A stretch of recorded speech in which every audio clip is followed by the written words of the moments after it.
Hello, everyone, and welcome back to Nightmare Narratives. I can picture some of you already in bed, maybe some of you just getting home from work. Wherever you are, whatever time it is, I'm glad you're here. If this helps you relax or sleep, please like and subscribe. It means a lot. Now let's get you comfortable, and I'll tell you tonight's story.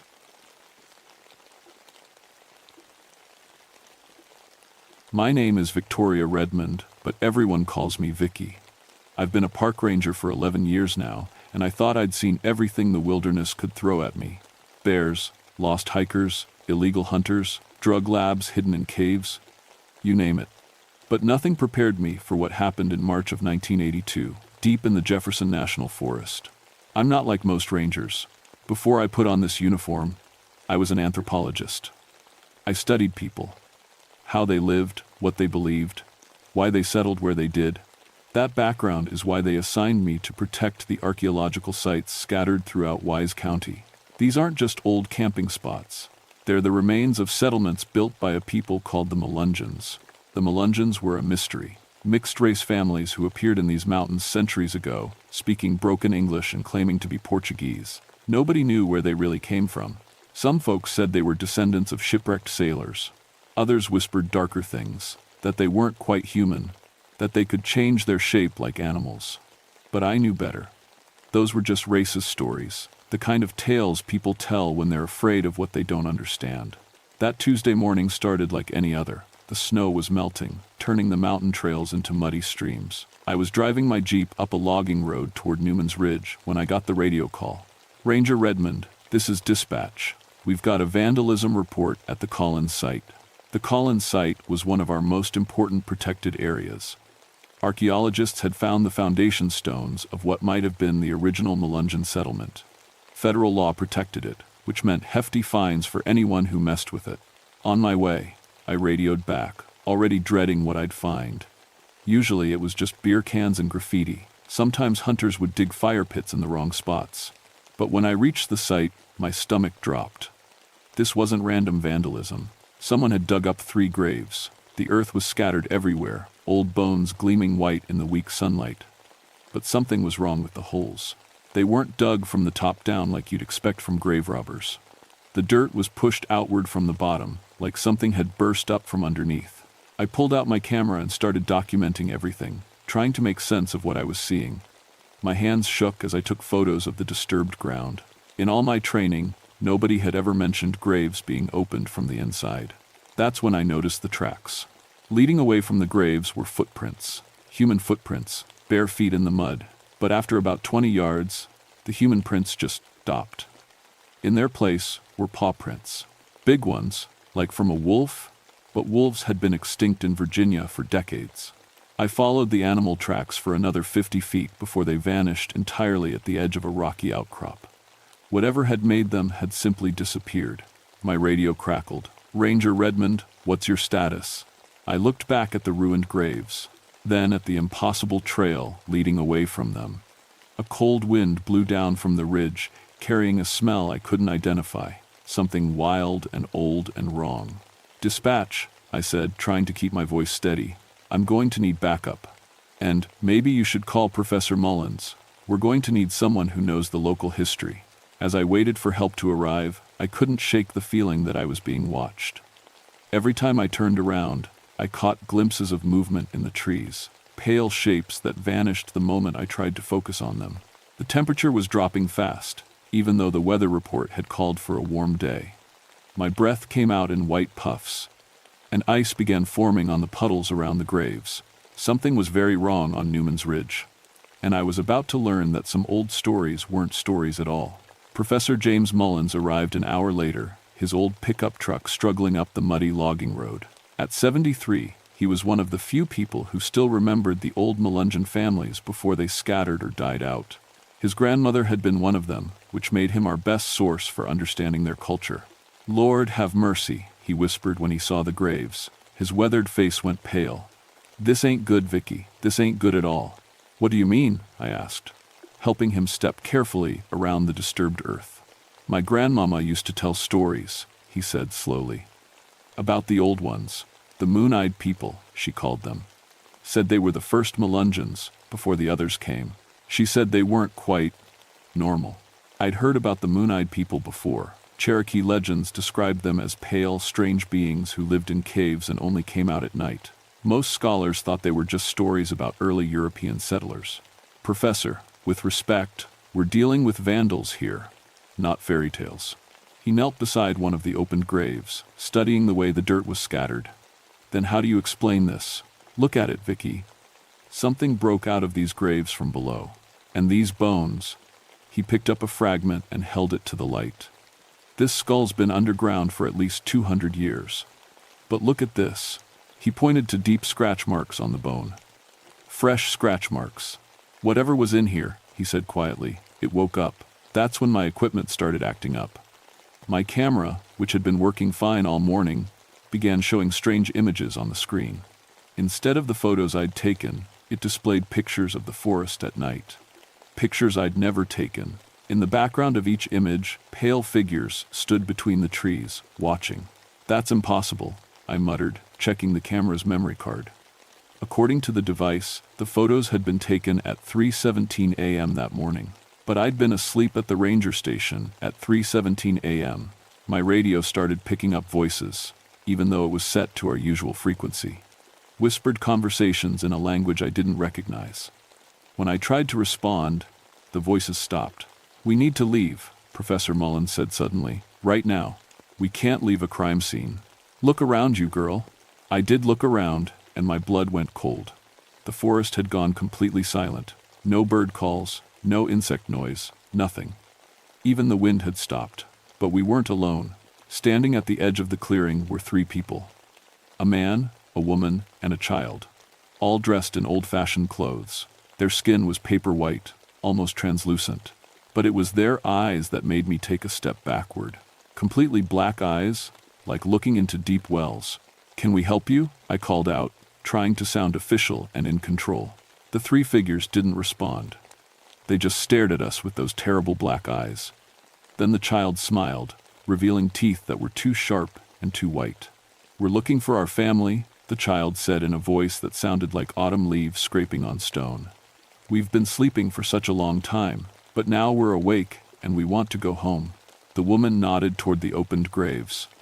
Thank you for letting us out. We didn't, I started to say. But Professor Mullins grabbed my arm. Don't talk to them, he whispered urgently. My grandmama said never to talk to the moon-eyed people. They can steal your voice, steal your face. As if responding to his words, the man stepped forward. His features began to shift and change like melting wax. His nose became longer, his jawline sharper. His white skin darkened to a healthy tan. Within seconds, he looked exactly like Professor Mullins, except for the black eyes. Don't be afraid, the creature said in Professor Mullins' voice. We just want to come home. I grabbed the professor's hand and pulled him toward my jeep. Run. We crashed through the underbrush, branches tearing at our clothes. Behind us, I heard something that might have been laughter. If laughter could sound like breaking glass. When we reached my vehicle, I fumbled with the keys, my hands shaking so badly I could barely get them in the ignition. The engine turned over just as something pale and fast streaked past my window. I gunned it, spinning tires in the mud as we raced down the mountain. In my rearview mirror, I saw 3 figures standing in the road behind us. As I watched, they began to change, their human shapes dissolving into something else entirely, something with 4 legs and pale fur. What were those things? I gasped. Professor Mullins was crying, tears streaming down his weathered cheeks. The old ones, he whispered. They're back. God help us all, they're back. That night, I tried calling the county sheriff's office to report what we'd seen. But when I described the 3 pale figures, Deputy Compton just laughed. Sounds like you've been reading too many ghost stories. Ranger Redmond. Probably just some folks playing dress-up. We get that sometimes near the old settlements. Tourists love that spooky stuff. But I knew what I'd seen. And when I checked my camera again that night, all the photos from the crime scene were gone. Every single one. In their place were dozens of images taken throughout the day, showing me and Professor Mullins from impossible angles. Pictures taken from above, as if something had been flying overhead, watching us the entire time. Something was hunting in Jefferson National Forest. Something that had been sleeping in those old graves for generations. And now it was awake. Over the next 3 days, everything went to hell. It started with Dr. Robert Hensley, the archaeology professor from Virginia Tech, who'd been documenting Melungeon sites for the state. He was supposed to meet me at the Collins site on Thursday morning to examine the grave disturbances. When he didn't show up, I called his hotel. Dr. Hensley checked out yesterday, the desk clerk told me. Said he had a family emergency. That was strange. Dr. Hensley was dedicated to his work. Obsessed, really. He told me just last week that this project was the most important thing in his life. It wasn't like him to abandon a site in the middle of an investigation. But then he called me that afternoon. "Vicky, sorry about this morning," he said, though his voice sounded odd, flatter than usual. "I had to drive back to Blacksburg. Personal matters. Is everything okay? You sound different. Just tired." "Listen, I've been thinking about those graves. I think you're right. It's probably just vandalism. Kids, maybe. No need to involve the State Archaeological Board." I nearly dropped the phone. 3 days ago, Dr. Hensley had been furious about the grave disturbances, talking about federal investigations and prosecuting whoever was responsible to the full extent of the law. Now he wanted to drop it entirely? "Dr. Hensley, are you sure you're feeling all right?" "Never better. In fact, I feel like a completely different person." The line went dead. That evening, I decided to patrol the Collins site on foot. If vandals were coming back, I wanted to catch them in the act. I parked my Jeep at the bottom of the ridge and hiked up through the darkening forest, flashlight in one hand, radio in the other. The site looked peaceful in the moonlight. Someone had filled in the opened graves and placed wildflowers on the fresh earth. At first, I felt relieved. Maybe the whole thing really was just vandalism, and whoever had done it felt guilty enough to make things right. Then I noticed the caves. Newman's Ridge was honeycombed with limestone caves, most of them unexplored. But tonight, warm yellow light was flickering from inside the largest cave mouth, about 50 yards from the burial ground. I should have called for backup, should have retreated and returned with the sheriff's department. Instead, I crept closer, drawn by curiosity and the stubborn need to understand what was happening on my mountain. The cave entrance was larger than I'd remembered, big enough for several people to walk through side by side. The light was coming from deep inside, and I could smell something cooking. Meat, but not quite like any meat I'd ever smelled before. I clicked on my flashlight and stepped into the cave. The passage opened up into a vast underground chamber. Dozens of smaller caves branched off in all directions, like the spokes of a wheel. In the center of the main cavern, a fire burned in a ring of stones. Around the fire sat 7 people, all with that same pale skin and black eyes I'd seen at the graves. They were eating. I bit back a scream when I realized what they were eating. The remains were too far away to identify clearly, but I could see hiking boots, a backpack, a North Face jacket that looked very familiar. The Ashworth couple. Tom and Mary Ashworth had been reported missing 3 days ago after failing to return from a day hike. The search teams had been looking for them all week. One of the pale figures looked up and saw me standing in the cave entrance. It was the child from the forest, though something was different about its face now. Its features kept shifting slightly, like I was looking at it through moving water. "Ranger Redmond," it said in a voice that sounded exactly like mine. "We've been waiting for you." I turned to run, but the cave entrance was blocked. A tall man stood there, smiling with my own face. Down to the last detail, my brown hair, my green eyes, even the small scar on my chin from a childhood accident. The only difference was that his eyes were completely black. "Don't be afraid," my doppelganger said. "We just want to talk." More figures emerged from the side passages. I counted at least a dozen, all with different faces but the same pale skin and black eyes. Some looked like people I recognized, hikers who'd gone missing over the years, local residents I hadn't seen in a while. "What are you?" I whispered. The child answered, its voice cycling through different people as it spoke. A man's voice, then a woman's, then an elderly person's, all layered together like a twisted chorus. "We are the first people of these mountains. Your kind calls us Melungeons, but that's not what we are. We are what came before. What your ancestors found when they climbed up from the valleys. We've been sleeping," added another figure, this one wearing the face of a Park Service employee I knew had transferred to another forest last year. "Sleeping and dreaming of home. But the world changed while we slept. Our sacred places were fenced off. Our caves were mapped and marked for tourists. So we decided to wake up, said my doppelganger, and we decided to come home. I backed against the cave wall, feeling the cold stone through my jacket. The missing hikers, the Ashworths. What did you do to them?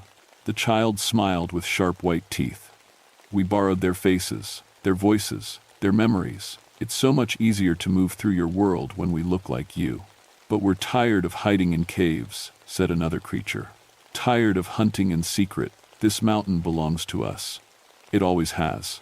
My radio crackled to life. Ranger Redmond, this is dispatch. What's your status? The creature wearing my face tilted its head, listening. Then it spoke into the darkness. Dispatch, this is Ranger Redmond.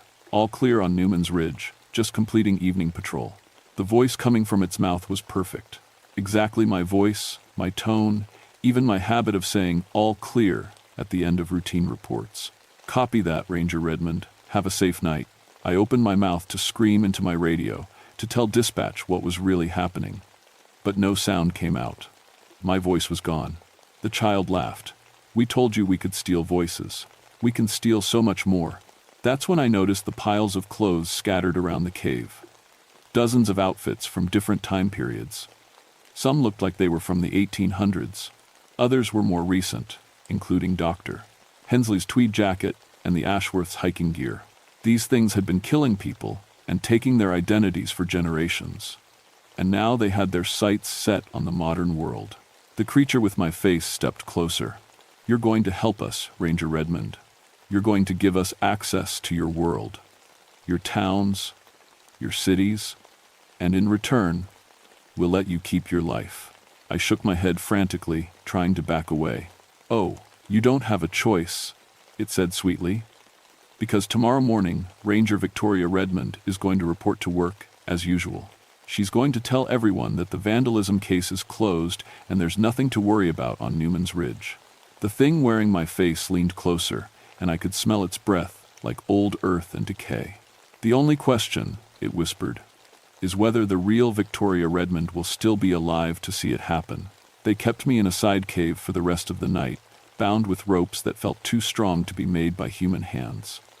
Every few hours, one of them would come check on me, wearing a different face each time. A Forest Service supervisor from Tennessee, a local sheriff's deputy.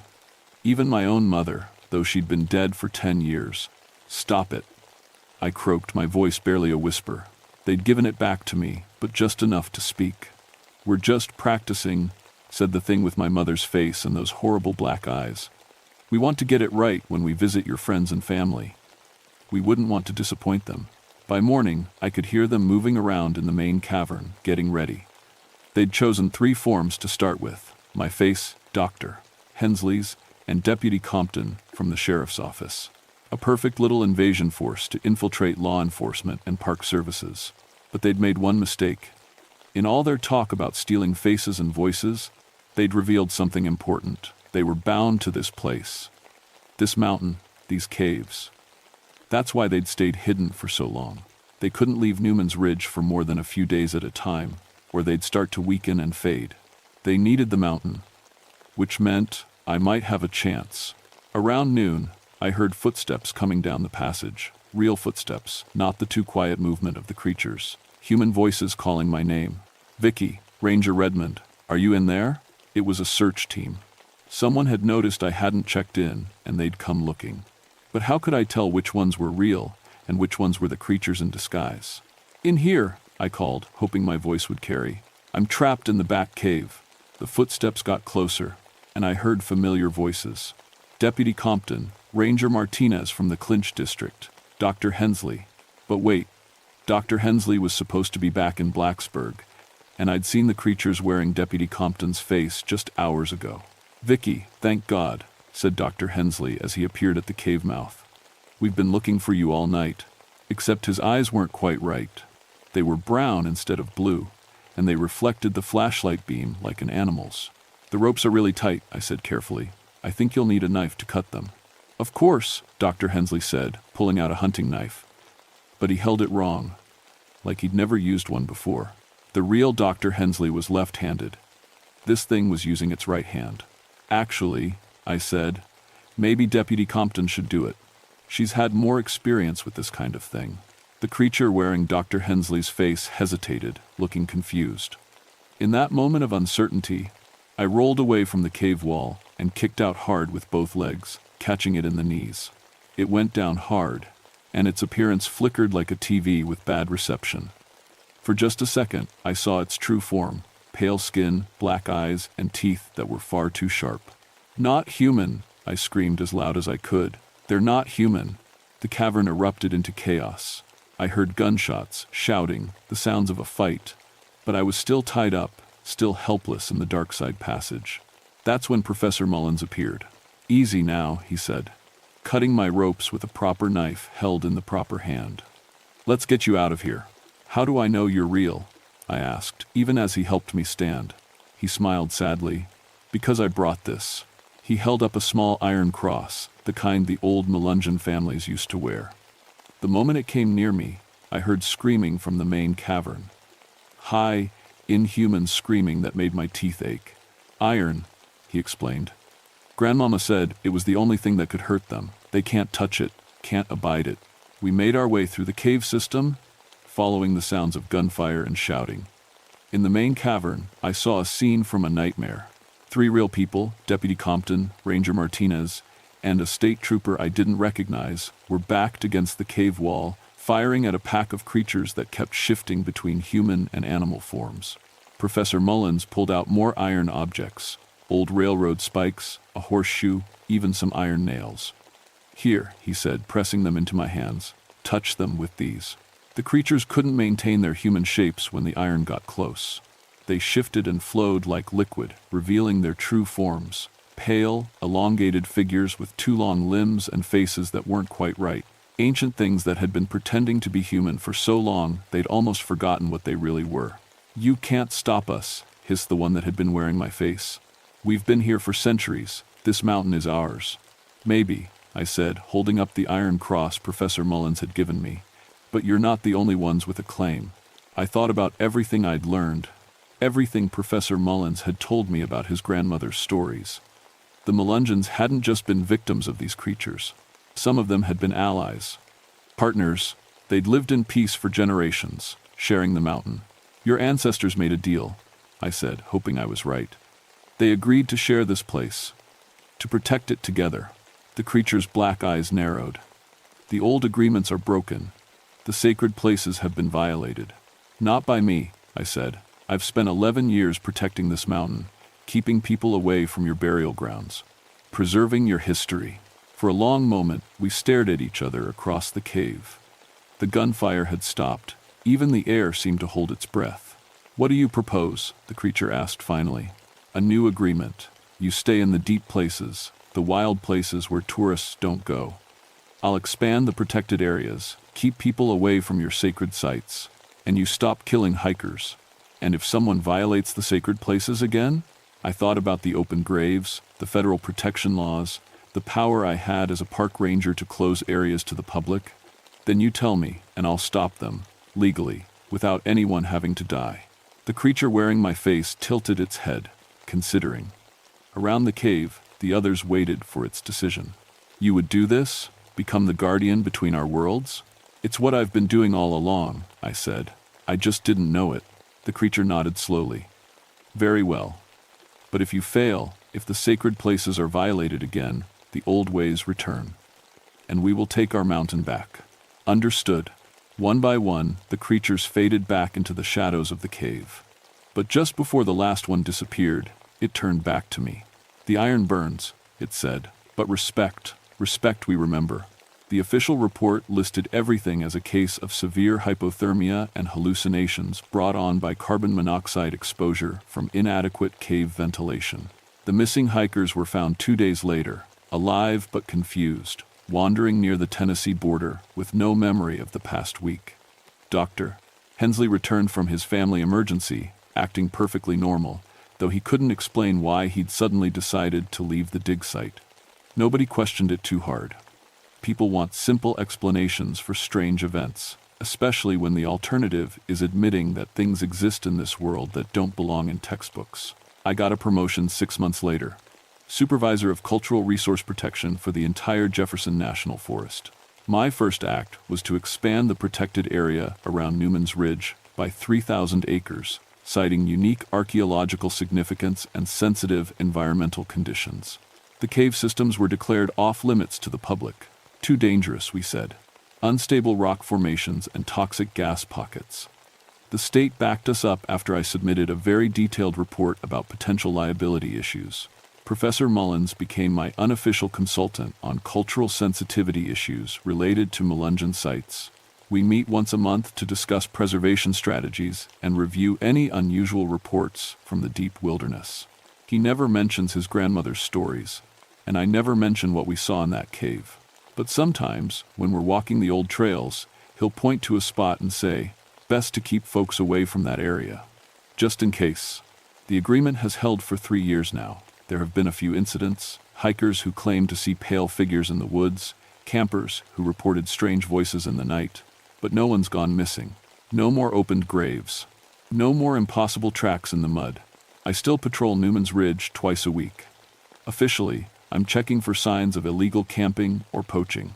Unofficially, I'm maintaining a peace treaty between two worlds that were never meant to touch. Last Tuesday, I found something new at the Collins site. Not vandalism this time. The opposite. Someone had repaired the old stone foundations, restacking them with precision that would make a master mason jealous. Fresh wildflowers had been placed on every grave marker, arranged in patterns that meant something to someone who remembered the old ways.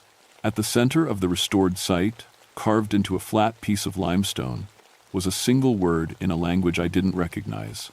But somehow I knew what it meant. Respect. I left my own offering that day. A small iron horseshoe, placed carefully at the base of the largest headstone. Not as a threat, but as a reminder. A symbol of the balance we've built between the world of daylight and forms and the older, darker world that sleeps beneath. When I came back the next week, the horseshoe was gone. In its place was a single white feather, perfectly clean despite lying on the forest floor for 7 days. The agreement continues. The mountain keeps its secrets, and I keep mine. But sometimes, on very quiet nights, when the moon is dark and the forest holds its breath, I hear them moving through the wilderness. Not hunting now, just existing, reclaiming the wild places where they belong, staying away from the places where they don't. And I sleep better knowing that some old promises, even broken ones, can be remade. Even if the world never knows how close it came to something that would have changed everything forever. The creatures of Newman's Ridge are still there, waiting in their caves and hidden valleys. But now they wait with permission, in a place set aside for things that don't quite fit into the modern world. My job is to make sure it stays that way. And God help me, I think I'm getting good at it.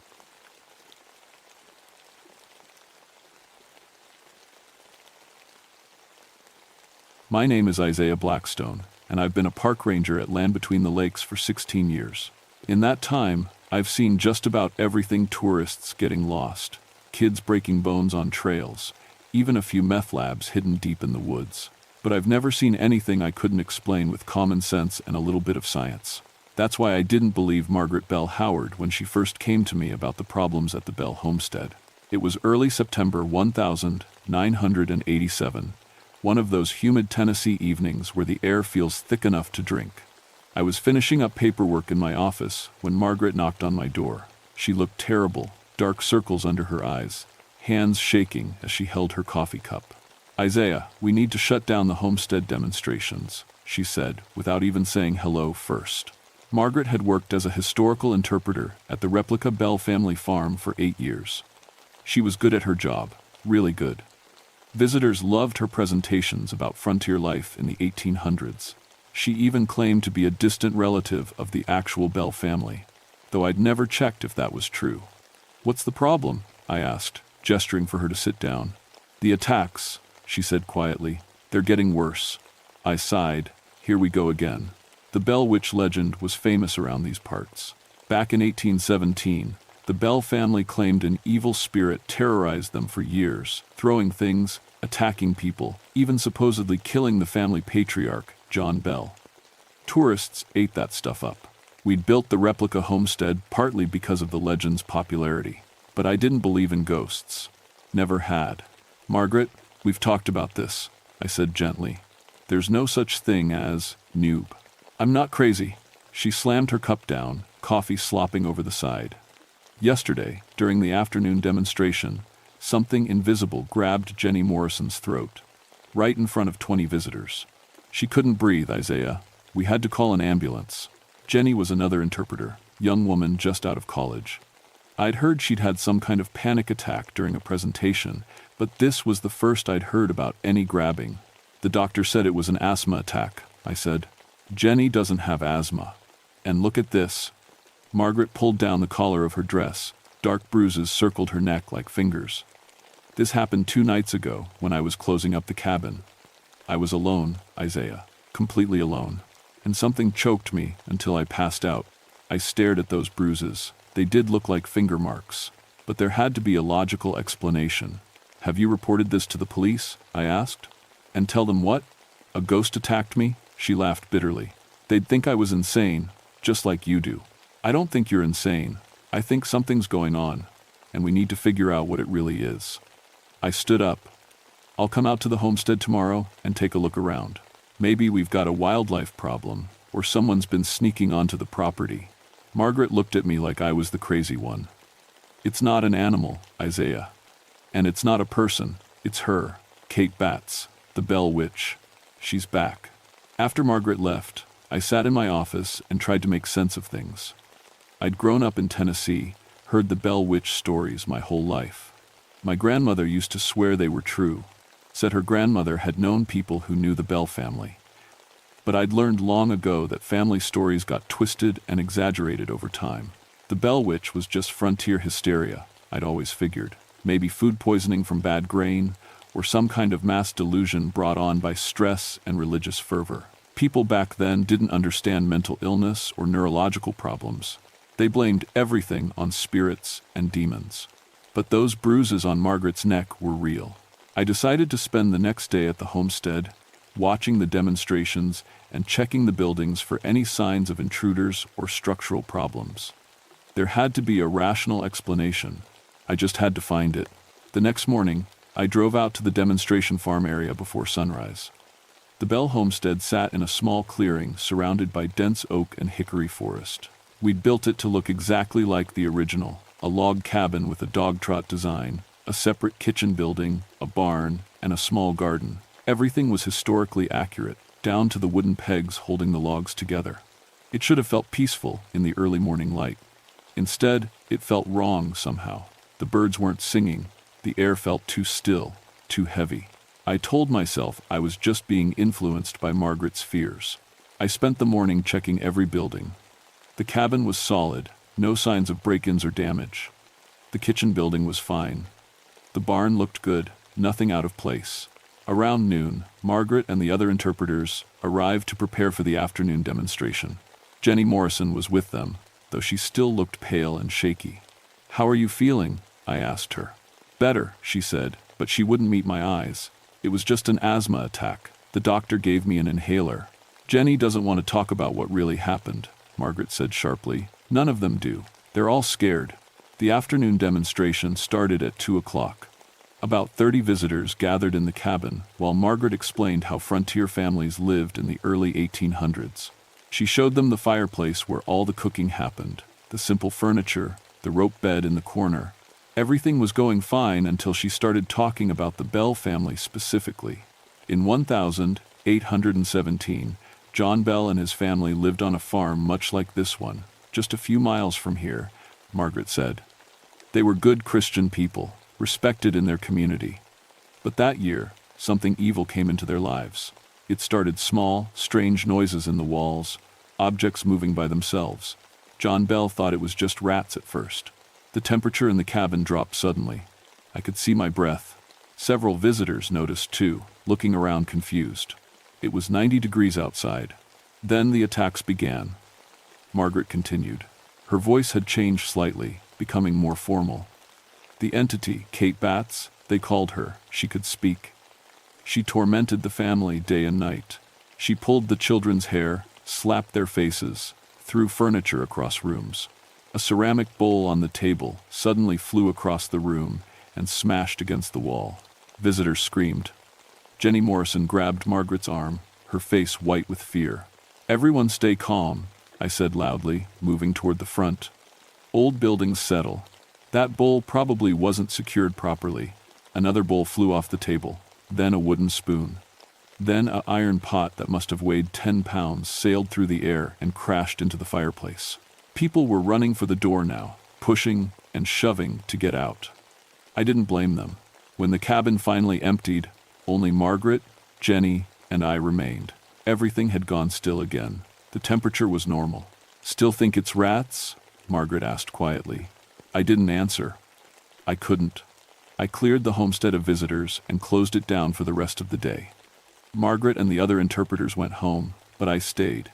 I needed to understand what was happening. By 6 o'clock, I was alone at the homestead. The sun was setting, painting the clearing in shades of red and gold. I sat on the cabin's front porch with a notebook, trying to document everything I'd seen. Flying objects, sudden temperature drops. These were classic poltergeist phenomena, according to the paranormal books I'd skimmed in the past. But I didn't believe in poltergeists. There had to be another explanation. Maybe someone had rigged the cabin with hidden wires or mechanisms. Maybe this was an elaborate prank by someone who didn't like the historical demonstrations. I decided to search the cabin again, more thoroughly this time. Inside, the light was fading fast. I turned on my flashlight and started examining the walls, looking for hidden strings or wires. Nothing. The floor was solid, no trapdoors or hidden compartments. The furniture was all period-appropriate and handmade, nothing modified or motorized. I was checking the fireplace when I heard it. A woman's voice, singing softly, coming from the kitchen building outside. I froze, listening. The song was old-fashioned, the melody unfamiliar. The words were unclear, but the voice was definitely female. "Margaret," I called out, "is that you?" The singing stopped. I walked out of the cabin and across the dog trot toward the kitchen building. The door was closed. I'd locked it myself earlier. "Hello?" I pushed the door open. The kitchen was empty. But the smell hit me immediately, fresh baked bread and wood smoke, strong and real. My mouth started watering, but there was no fire in the hearth, no bread anywhere. The kitchen was cold and dark. I swept my flashlight around the room. Everything looked normal. Cooking utensils hung on the walls. A butter churn sat in the corner. A work table dominated the center of the space. Then I saw it. On the work table, someone had arranged a collection of small objects: a wooden spoon, a thimble, 3 corn kernels, a piece of string, and a small black stone. They were laid out in a very specific pattern, like a symbol or message. I definitely hadn't seen this arrangement earlier. "Who's here?" I called out. My voice sounded weak, uncertain. The temperature dropped again. My breath fogged in the flashlight beam. And then she spoke. "You don't believe." The voice came from everywhere and nowhere, echoing strangely in the small building. It sounded old, the accent strange. "You mock me with your doubt." My hands were shaking so badly, I almost dropped the flashlight. "Who are you? Show yourself." Something moved in the shadows beyond my light. A shape, darker than the surrounding darkness. Tall, female. "I am Kate Batts," the voice said. "And you are trespassing." The door slammed shut behind me. The latch clicked into place. I ran to it, yanked on the handle, locked, from the outside. "Let me out," I said, trying to keep my voice steady. "You tell my story wrong," the voice said. The shadow shape moved closer. "You make entertainment from my suffering. You profit from my rage. I don't understand. John Bell stole my land. He cheated me, called me witch, turned the community against me, and when I cursed him, they said I was evil. They remembered him as the victim." The voice was rising, filling with anger. "But I was the one wronged. I was the one destroyed." The objects on the work table began to vibrate. Then they lifted into the air, spinning slowly. "I'm sorry," I stammered. "I didn't know. I'll fix it. We'll tell the real story." "Liar." The objects flew at me. I threw my arms up, feeling them strike my head, my shoulders, my chest. The black stone hit my forehead hard enough to make me see stars. I stumbled backward, tripped over the butter churn, and fell hard. My flashlight rolled away, its beam cutting crazy angles through the darkness. The shadow shape loomed over me now. I could almost see features, a face twisted with rage, eyes that burned like hot coals. "Tell them the truth," the voice hissed. Tell them Kate Batts was wronged. Tell them she has returned to claim what was stolen, or I will teach you what suffering truly means. Something grabbed my throat, invisible fingers, impossibly strong, cutting off my air. I clawed at my neck, but there was nothing there to fight, just pressure, crushing pressure. My vision started to go dark. I couldn't breathe, couldn't think, and then, suddenly, she released me. I gasped and coughed, sucking in air. When I looked up, the shadow was gone. The door stood open. My flashlight lay on the floor, beam pointing at the work table. The objects were arranged again, but this time they formed clear letters: truth. I got out of that kitchen as fast as I could and didn't stop running until I reached my truck. My hands shook so badly it took 3 tries to get the key in the ignition. As I drove away, I looked in the rearview mirror. A woman stood in front of the cabin, watching me go. She wore a long dress from the early 1800s. Her face was pale as bone. When I blinked, she was gone. I didn't go home. Instead, I drove straight to the public library in Murray, Kentucky, arriving just before it closed. The librarian gave me strange looks. I probably looked wild-eyed and crazy, but she helped me find the historical archives. I spent 3 hours reading everything I could find about Kate Batts and the Bell family. The real story was nothing like the legend we told at the homestead. Kate Batts had been a local landowner, a widow trying to manage her farm alone. John Bell, a respected church elder, had purchased some of her land in 1817, but according to several historical accounts, the sale had been disputed. Kate claimed Bell had cheated her, using his influence in the community to force an unfair price. When she protested, Bell started rumors that she was a witch. In those days, that was a dangerous accusation. Kate was ostracized, threatened, eventually driven from the area. The Bell witch hauntings began shortly after Kate left town. The family claimed an evil spirit was attacking them, throwing objects, speaking in voices, causing illnesses. John Bell died in 1820, supposedly killed by the witch's poison. But I found something else in the archives, a death record. Kate Batts had died in 1821, just a year after John Bell. The cause of death was listed as melancholy and decline. She died alone, penniless, broken by what Bell had done to her. Our historical demonstrations portrayed John Bell as an innocent victim of an evil witch. We never mentioned the land dispute or Kate's accusations. We'd been telling the story from the Bell family's perspective, making Kate Batts into a monster. No wonder she was angry. I finally understood what she'd meant about profit from her suffering. We were literally making money off tourists by portraying her as evil, when the real evil might have been done to her. The library closed at 9. I sat in my truck in the parking lot, trying to decide what to do. I could go to my supervisor, tell him everything. He'd probably think I'd lost my mind. Or I could go back to the homestead and try to make this right. I looked at my reflection in the rearview mirror. A dark bruise was forming on my forehead where the stone had hit me. My neck showed the marks of invisible fingers. Margaret had tried to warn me. I hadn't listened. How many other people might get hurt if I didn't fix this? I started the truck and headed back toward the homestead. It was fully dark now, storm clouds gathering, lightning flickered on the horizon. When I pulled into the clearing, the cabin was dark.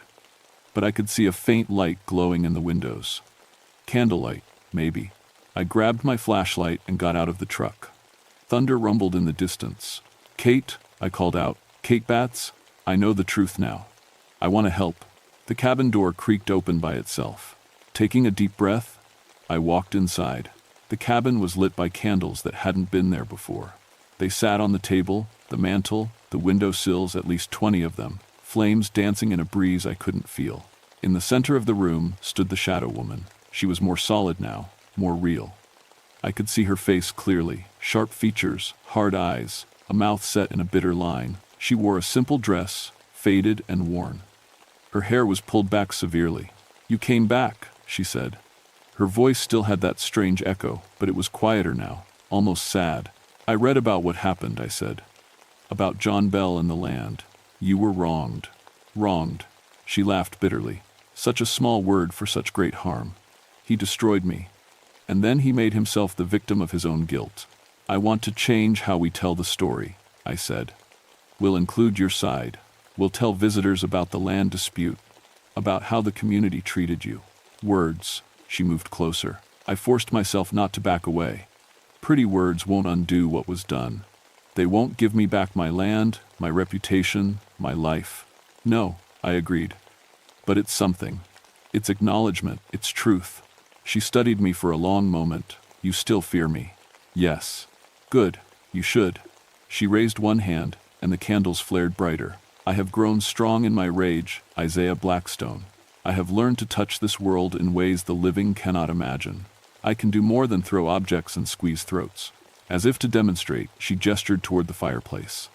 The dead ashes suddenly blazed to life, flames roaring up the chimney. The heat hit my face like a physical blow. I can make them see, she said.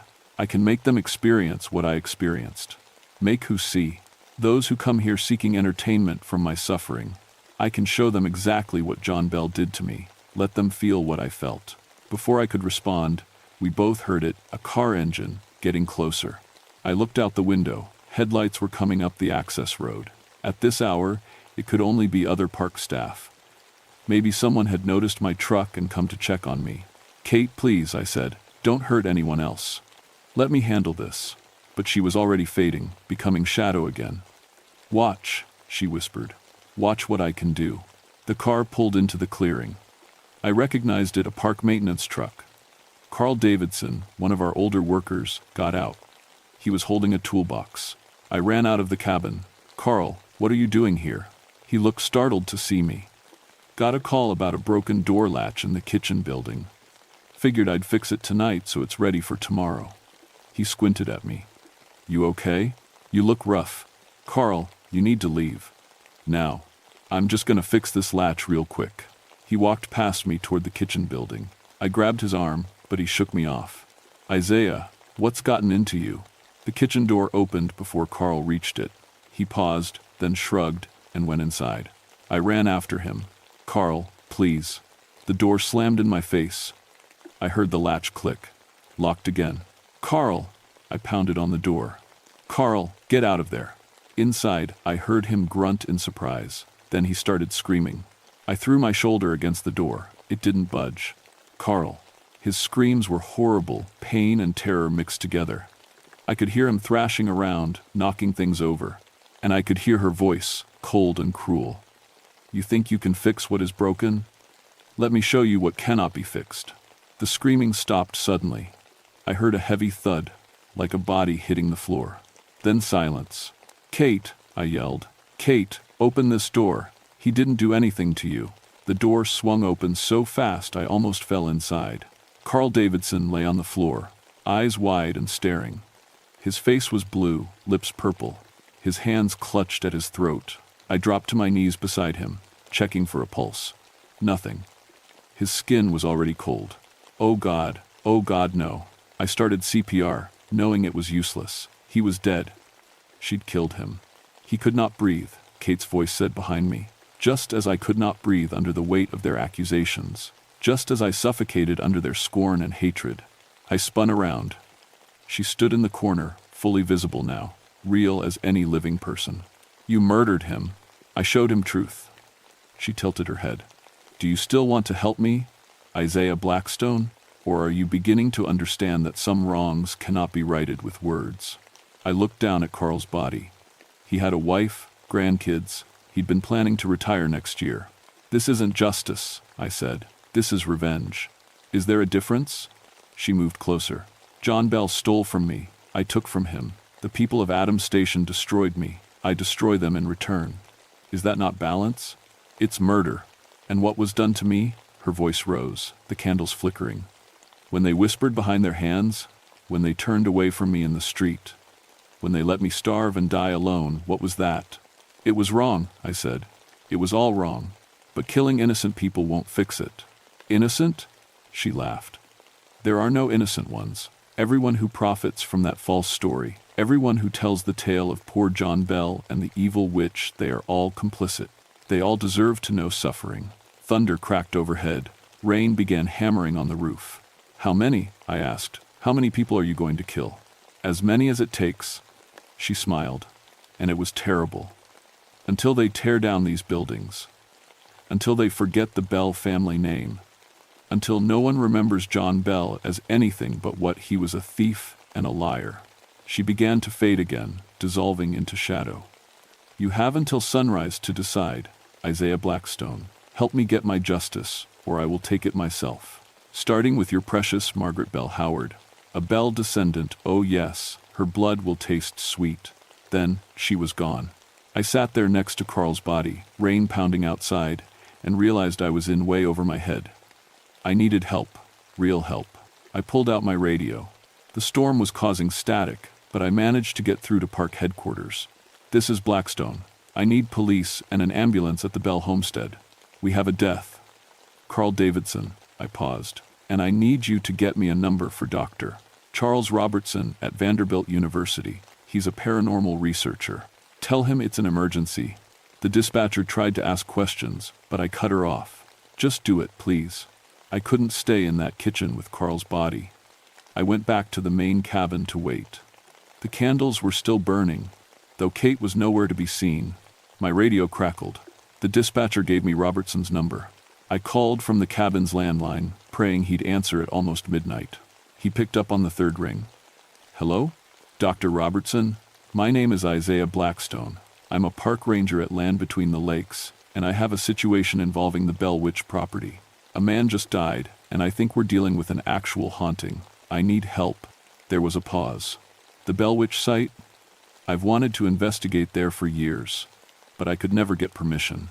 You have permission now, I said. How fast can you get here? Dr. Charles Robertson arrived at dawn, driving a van full of equipment. He was younger than I expected, maybe 40, with thick glasses and nervous energy. Behind him came the police and an ambulance.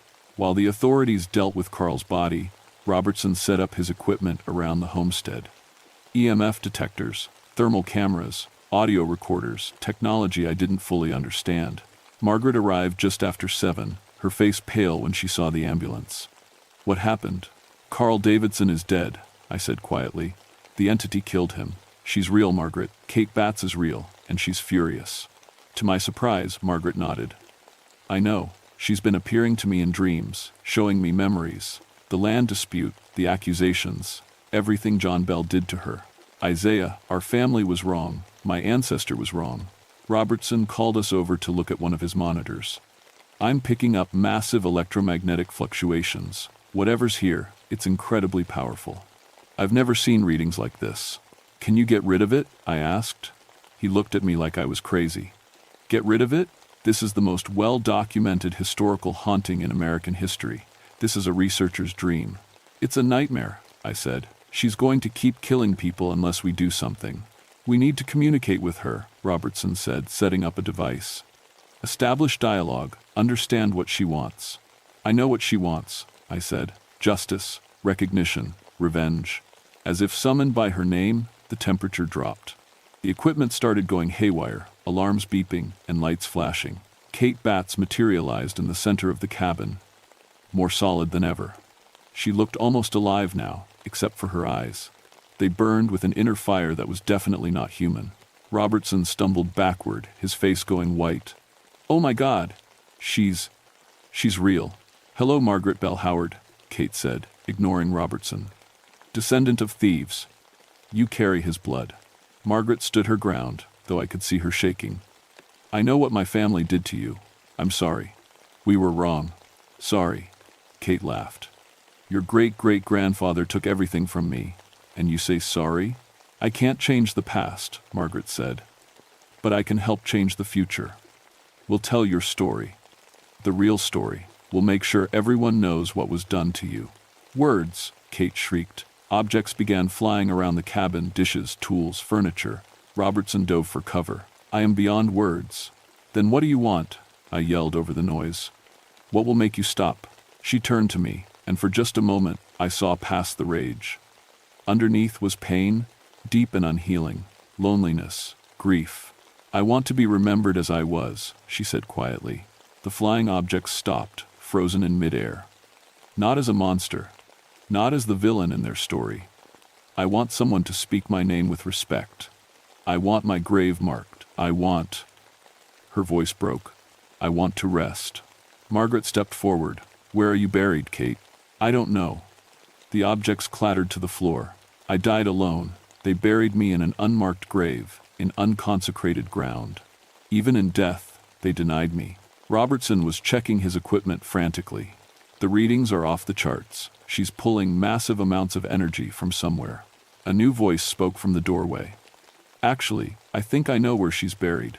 We all turned. An elderly woman stood there, leaning on a cane. I recognized her, Mrs. Emery, a local historian in her 80s. I saw the police cars, she said, walking slowly into the cabin. She showed no fear of Kate's presence. Figured it was time to share what my grandmother told me. Who are you? Kate demanded. Sarah Emery. My grandmother was Lucinda Parker. She was your friend, Kate Batts. One of the only ones who stood by you. Kate's form flickered. Lucinda? After you died, Lucinda marked your grave in secret. She couldn't give you a headstone, but she planted a white oak tree. 3 white oaks in a triangle, with your grave at the center. Mrs. Emery pulled out a folded, yellowed paper. She drew a map. My grandmother gave it to me before she died, made me promise to share it when the time was right. She handed the map to Margaret. It's about 2 miles from here, on what used to be your property, Kate. Kate was changing. The rage was draining out of her, replaced by something else. Hope? Relief? Lucinda remembered me? She whispered. She never forgot you, Mrs. Emery said. She knew you weren't a witch. She knew the truth. She just couldn't speak it out loud back then. But she remembered. Kate looked at each of us in turn. When her eyes met mine, they were no longer burning. They looked almost human. If I show you my resting place, she said slowly, will you mark it? Will you tell my true story? Yes, Margaret said immediately. I swear it. I'll make sure, I added. Official park recognition. A memorial. The whole truth. Robertson was nodding frantically. I'll document everything. Academic papers, historical journals. The real story will be known. Kate Batts closed her eyes. When she opened them again, she looked tired. So tired. Then follow me, she said. One last time, follow me. She walked out of the cabin, and we followed her into the morning light. The police and EMTs stared as we passed, but no one tried to stop us. Kate led us into the forest, her form flickering between solid and transparent. We walked for almost an hour, following deer trails and creek beds. Mrs. Emery struggled to keep up, but she refused to turn back. Finally, we came to a small clearing. 3 massive white oak trees stood in a triangle, exactly as Mrs. Emery had described. They must have been over 150 years old. Here, Kate said, I rest here. She stepped into the center of the triangle and looked up at the sky. Dawn light filtered through the leaves, painting everything gold. Thank you, she whispered, for hearing me, for believing.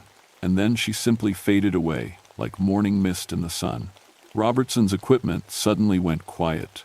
All the alarms stopped. The readings returned to normal. She's gone, he said wonderingly. The electromagnetic signature just disappeared. Margaret was crying softly. Mrs. Emery put a hand on her shoulder. We'll build a proper memorial here, I said, with her real story. No more Bell Witch legend. Just the truth about Kate Batts and what was done to her. And about Lucinda Parker, Mrs. Emery added, the friend who remembered. We stood there in the clearing for a long time, the sun rising higher, the trees whispering overhead. Later, the official report would say that Carl Davidson died of a heart attack. No one would believe the real story anyway. But we knew, and we would make sure others knew too, in time. The truth always finds a way to surface, even if it takes 170 years. The Bell homestead reopened 3 months later, with significant changes to the historical interpretation program. We built a memorial at Kate Batts's gravesite, a simple stone marker with her name, her dates, and the inscription, wronged in life, remembered in truth. Below that, another stone, honored Lucinda Parker, the friend who did not forget. Margaret completely rewrote the historical presentations. Now visitors learned about land disputes in frontier Tennessee, about how accusations of witchcraft were used to silence women who challenged powerful men, about the real Kate Batts and the injustice done to her. The Bell family story was still told, but in context. John Bell wasn't portrayed as an innocent victim anymore. History, I learned, is complicated. Dr. Robertson published his findings in 3 academic journals. The Bell Witch case became a study in how folklore can preserve trauma across generations, how unresolved injustice can echo through time. As for me, I never saw Kate Bats again. But sometimes, walking past the homestead at dusk, I catch the scent of wood smoke and fresh bread. The temperature drops for just a moment, and I hear, very faintly, a woman singing. It doesn't frighten me anymore. I think she's singing because she's at peace. My supervisor wasn't happy about the changes at first. Tourists wanted the spooky Bell Witch legend, not a lecture on historical injustice. But something strange happened. The new interpretation actually drew more visitors. People were fascinated by the real story, the human story beneath the myth. And we haven't had a single incident of paranormal activity since the memorial was dedicated. I still don't know what I believe about ghosts and spirits. What I experienced that week challenged everything I thought I knew about the world. Was Kate Bats's spirit really haunting the homestead? Or was it something else? Collective guilt? Historical trauma made manifest? The land itself remembering? I'm not sure it matters. What matters is that we told the truth. We acknowledged what was done. We gave Kate Bats back her name and her story. Margaret still works at the homestead. She takes groups to the memorial site now, tells them about her ancestors' sins, and about the courage it takes to admit when your family was wrong. Visitors respect that honesty. Mrs. Emery passed away last year at 91. At her funeral, I learned she'd spent decades researching Kate Bats' life, compiling documents and oral histories. All of her research went to the park archives. We're using it to develop educational programs about women's rights in frontier America. Sometimes tourists still ask about the Bell Witch, expecting scary stories. I tell them about a woman named Kate Bats who owned land and fought for what was hers. I tell them about power and injustice, about how easy it is to demonize people who threaten our comfort. I tell them that the scariest things aren't ghosts, they're the harm we do to each other, and the lies we tell to justify it. And then I take them to the memorial in the forest, where 3 oak trees stand guard over a grave that's no longer forgotten. The land remembers, the trees remember, and now, thanks to Kate Bats, we remember too. That's my legacy from the Bell Witch. Not terror, but truth. Not a ghost story, but a lesson about justice delayed, and finally, in some small way, delivered. I've been a ranger for 20 years now. I've seen a lot of things in these woods, but nothing has changed me like that September week in 1987, when I learned that sometimes the dead can't rest until the living tell their truth. Kate Bats can rest now. Her story is known, her grave is marked, her friend's loyalty is honored. And on quiet evenings, when the wind moves through those 3 oak trees, I like to think she's finally singing in peace.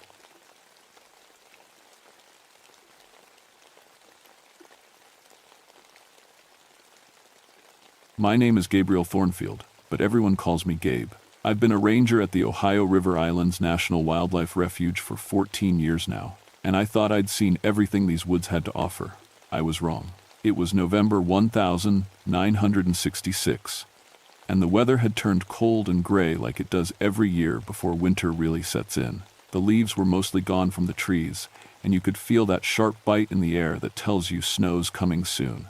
I was driving my patrol truck through the TNT area. That's what we call the old World War II munitions site, about 8 miles outside Point Pleasant. Most folks avoid the place. Can't say I blame them.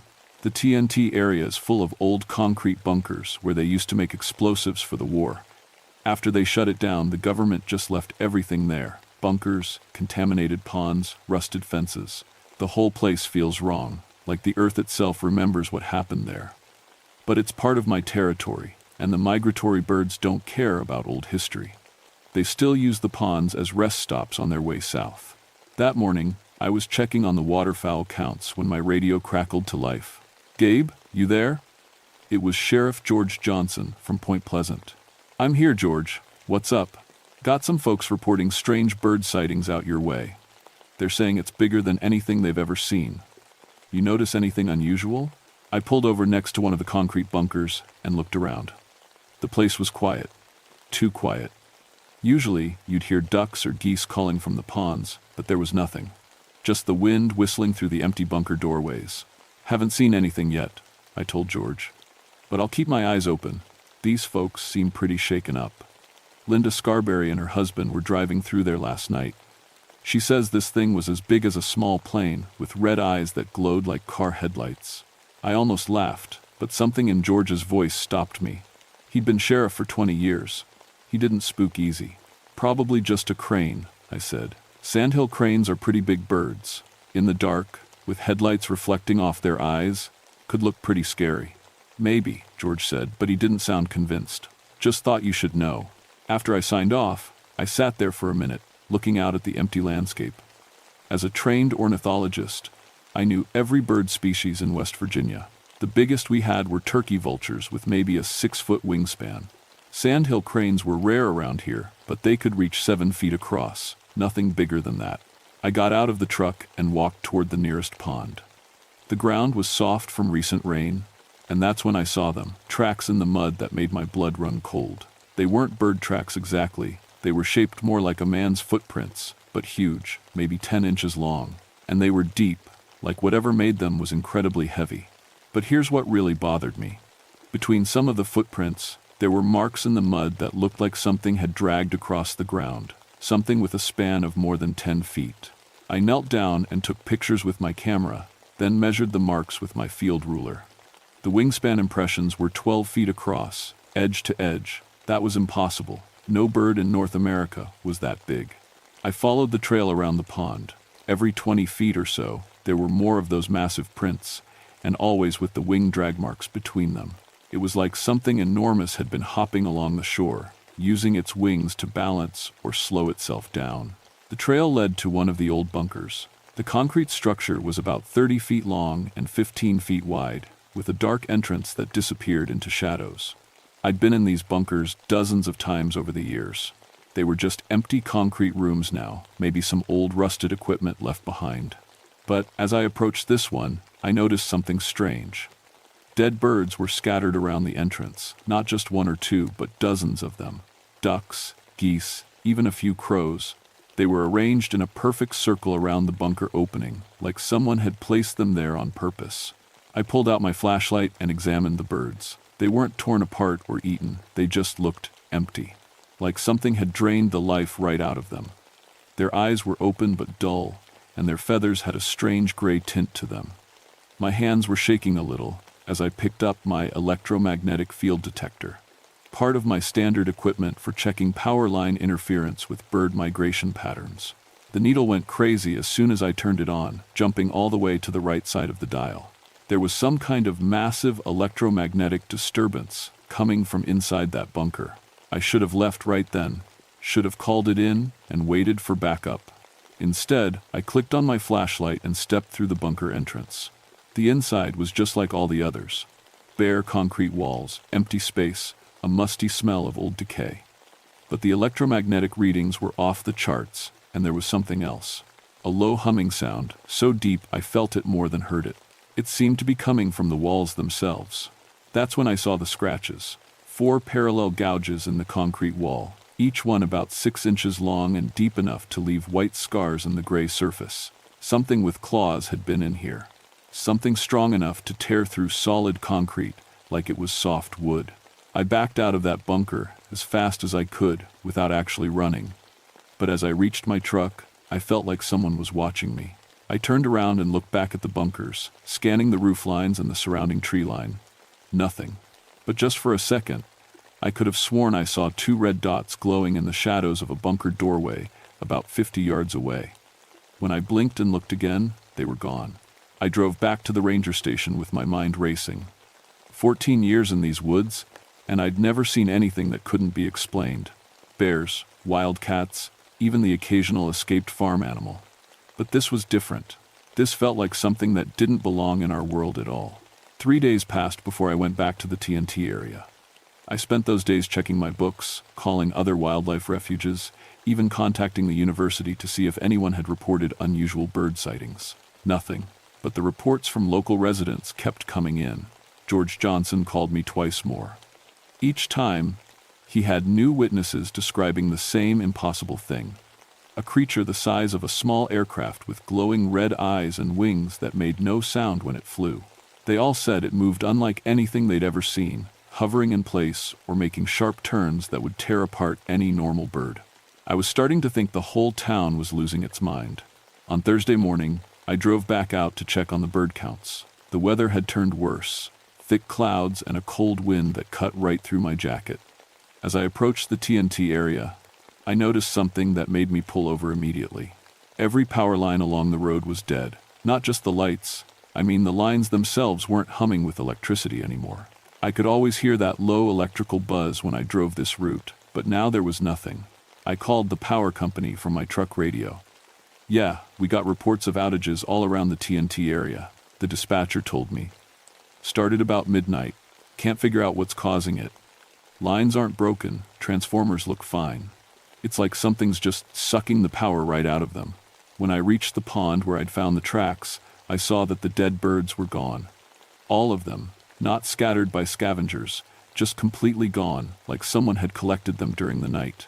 But there were new tracks in the mud, and these were different. Instead of the hopping pattern I'd seen before, these tracks showed something had been walking upright. The footprints were still huge and deep, but now they were in a steady line like a person walking. And between each print, there were no wing drag marks. Whatever made these tracks had been walking on two legs, with its wings folded. I followed the new trail, and it led me away from the ponds toward the deeper part of the TNT area, where the bunkers were clustered together. The electromagnetic readings on my detector were going crazy again, but this time they seemed to be coming from multiple directions. That's when I heard it, a sound like nothing I'd ever experienced. It started low, almost below the range of human hearing, then rose into a shriek that made my teeth ache. It only lasted a few seconds, but it was loud enough to echo off the concrete bunkers and seemed to come from everywhere at once. Every instinct I had was screaming at me to get back in the truck and leave. But I was a ranger. This was my territory, and I had a job to do. I pulled out my service pistol. Not that I thought bullets would help against whatever was making that sound, but it made me feel a little better. I crept toward the cluster of bunkers, using the concrete walls for cover. My electromagnetic detector was clicking so fast now, it sounded like a Geiger counter in a radioactive zone. The air itself felt thick and charged, like right before a major thunderstorm. I peered around the corner of one bunker and saw something that made my blood freeze in my veins. There was a man standing about 30 yards away between two of the concrete structures. At least, I thought it was a man at first. He was tall, maybe 7 feet, and standing perfectly still with his back to me. He was wearing what looked like a dark coat that hung down to his ankles. "Hello?" I called out, trying to keep my voice steady. "This is a restricted area. You need to leave."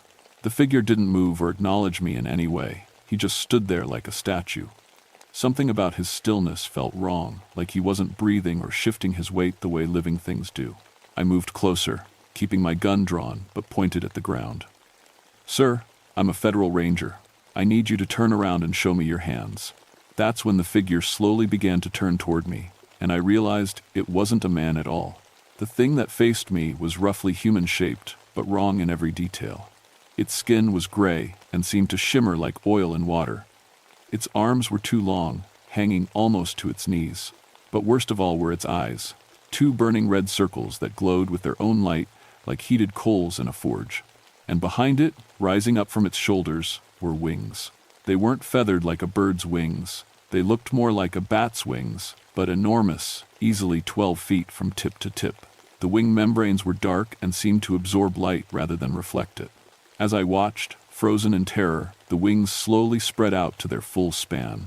The creature took a step toward me, and I could see its feet were more like talons, long, curved claws that left those deep gouges in the ground I'd been finding. When it moved, there was no sound except for a low humming that seemed to come from inside its chest. I tried to raise my gun, but my arms wouldn't obey me. It was like my whole nervous system had shut down. I could only stand there and stare as the thing moved closer. Then it opened its mouth. No sound came out, but suddenly my head was filled with images that weren't my own.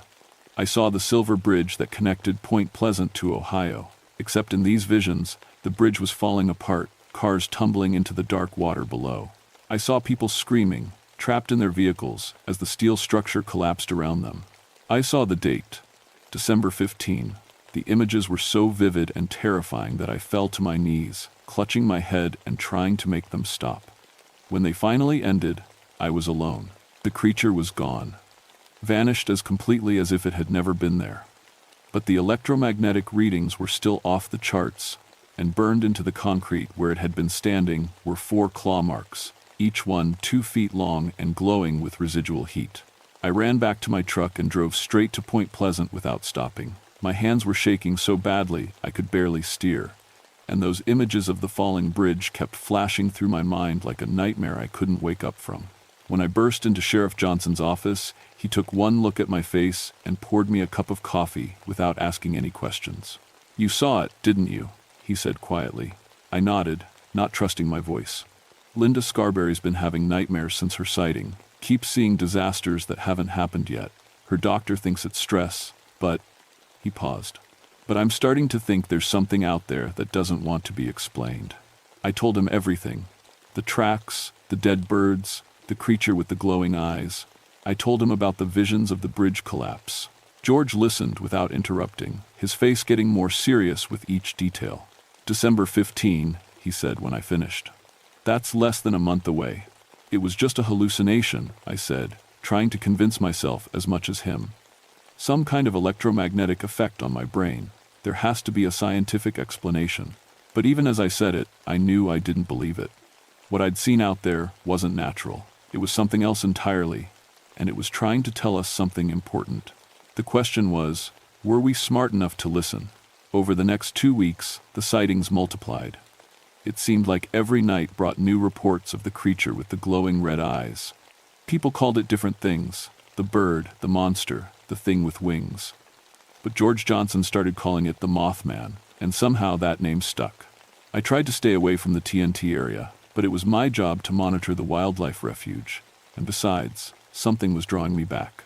Not curiosity exactly, more like a feeling that the creature wanted me to return, like it had more to show me. The electromagnetic disturbances were getting worse too. Power outages hit Point Pleasant almost every night. Electronics would malfunction for no reason. Car radios would fill with static whenever drivers got near the TNT area. The power company sent out crew after crew, but they couldn't find anything wrong with their equipment. Then people started dying. The first was James Yoder, an electrician working on one of the power substations outside town. They found him dead next to a transformer that showed no signs of malfunction. The medical examiner said his heart had stopped, but there were no obvious injuries. The only strange thing was that every piece of metal on his body, his tools, his belt buckle, even the fillings in his teeth, had become magnetized. The second death happened 3 days later. Rick Daniels was a local pilot who flew a small Cessna out of the Point Pleasant airport. He was coming in for a landing just after sunset when witnesses said they saw something huge fly alongside his plane for several seconds. Then all the electrical systems in his aircraft failed at once. Engine, lights, radio, everything went dead. The plane dropped like a stone into the Ohio River. They pulled Rick's body out the next morning. Like Yoder, he showed no obvious injuries. But every electrical component in his plane had been completely fried, as if hit by lightning during a clear sky. I knew these deaths were connected to the creature I'd seen. I could feel it in my bones. But when I tried to explain my theory to the state police investigators, they looked at me like I was losing my mind. Giant bird creatures don't kill people by draining electricity. That kind of thing only happens in horror movies. But I knew what I'd seen. On November 25th, I made my third trip back to the TNT area. This time I was prepared. I brought a camera with fresh film, a tape recorder, and a military-grade electromagnetic field detector I'd borrowed from a friend at the Army Corps of Engineers. If the Mothman was real, I was going to get proof. The weather was bitter cold with snow flurries, and the sky was so overcast it felt like twilight even though it was only 3 in the afternoon. As I drove through the gates of the TNT area, my borrowed equipment immediately started registering massive electromagnetic disturbances. I parked near the same pond where I'd first found the tracks and got out to look around. The place felt different now, not just empty, but actively hostile, like the very air was watching me. I'd been there maybe 10 minutes when I heard the sound again, that rising shriek that seemed to come from everywhere at once. This time, I was ready for it. I turned on my tape recorder and started taking pictures in the direction of the sound.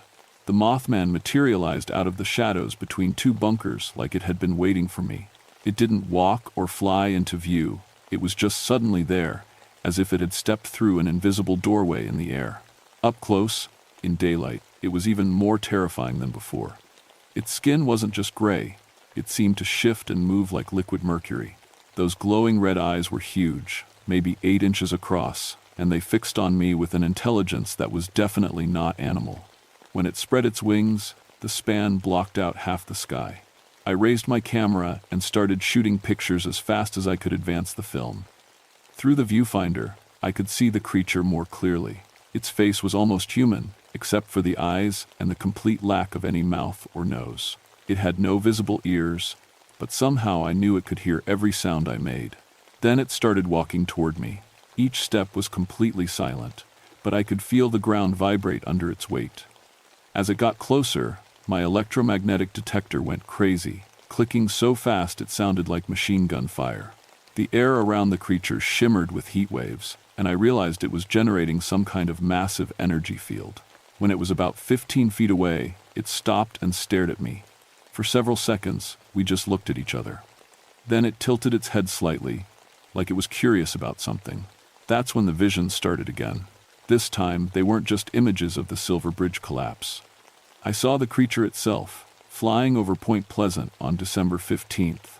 I saw it hovering above the bridge as cars crossed back and forth, oblivious to the danger. I saw it try to warn people by appearing in their headlights, but they just drove faster, thinking it was an hallucination. And then I saw the moment of collapse itself. Not the bridge falling, but the instant before, when the creature opened its wings wide and released a burst of electromagnetic energy so powerful it lit up the night sky like a second sun. It was trying to disable every car on the bridge, to stop them from crossing, to save their lives. But it was too late. The bridge was already breaking apart, and 46 people were about to die. The vision ended, and I found myself on my knees in the mud again, tears streaming down my face. The Mothman was still standing in front of me, but now its posture seemed different. Not threatening, sad. Like it was carrying a burden too heavy for any creature to bear. I struggled to my feet and tried to speak, but my throat was too tight. Finally, I managed to croak out. "You're trying to warn us, aren't you, about the bridge?" The creature's head moved slightly, not quite a nod, but close enough. "Why?" I asked. "Why do you care what happens to us?" This time, the answer came not as visions, but as a feeling that flooded through my mind. Loneliness. Endless, cosmic loneliness. The creature wasn't from our world, but somehow it had become trapped here, bound to this place by forces I couldn't understand. It could see disasters before they happened, but it couldn't prevent them. All it could do was try to warn people, and watch them die when the warnings weren't believed. It had been trying to save lives for decades, maybe centuries. Always alone, never understood, never thanked, just feared and hunted and dismissed as a monster. "I believe you," I whispered. "But I don't know if anyone else will." The Mothman looked at me for a long moment, then slowly folded its wings. Without any warning, it launched itself into the air, rising straight up like a rocket. In seconds, it was just a dark speck against the gray clouds, and then it was gone. I stood there in the falling snow, holding my camera and tape recorder, knowing that I had evidence of something the world wasn't ready to accept. But I also knew I had to try, because in 18 days, 46 people were going to die, and I was the only one who knew it was coming. The next 2 weeks were the worst of my life. I tried everything I could think of to convince someone, anyone, that the Silver Bridge was in danger. I brought my photographs to the sheriff, but they came out blurred and overexposed, showing nothing but dark shapes that could have been anything. The tape recording was just static and electromagnetic interference. I called the bridge authority and tried to explain that I'd received credible information about a structural problem, but I couldn't tell them my source was a winged creature from another dimension. They said they'd look into it, but I could tell from their tone that they thought I was just another small-town crank.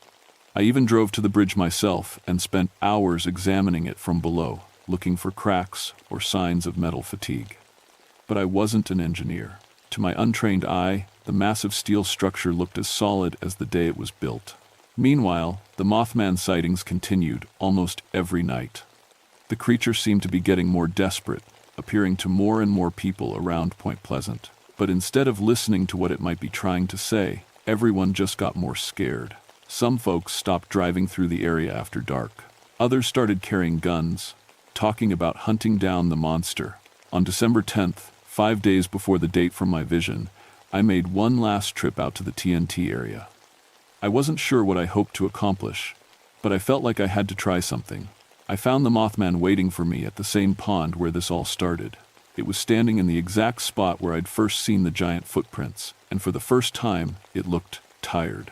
Its red eyes still glowed, but the light seemed dimmer somehow. Its massive wings were folded tight against its body, like it was trying to make itself smaller. I tried to warn them, I said as I got out of my truck. Nobody believes me. The creature turned its head toward me, and I felt a wave of sadness so deep it nearly knocked me over. In my mind, I saw flashes of other disasters it had tried to prevent over the years. Mine collapses in the 1,940 seconds. Factory explosions in the 1,950 seconds. Car accidents, building fires, industrial accidents. Dozens of tragedies where the Mothman had appeared beforehand, trying to warn people, only to be dismissed as a hallucination or a hoax. "Why don't you just stop the bridge from collapsing yourself?" I asked. "You've got all that electromagnetic power. Can't you use it somehow?" The answer came as another flood of images and emotions. The creature could generate massive electromagnetic pulses, but they were crude tools.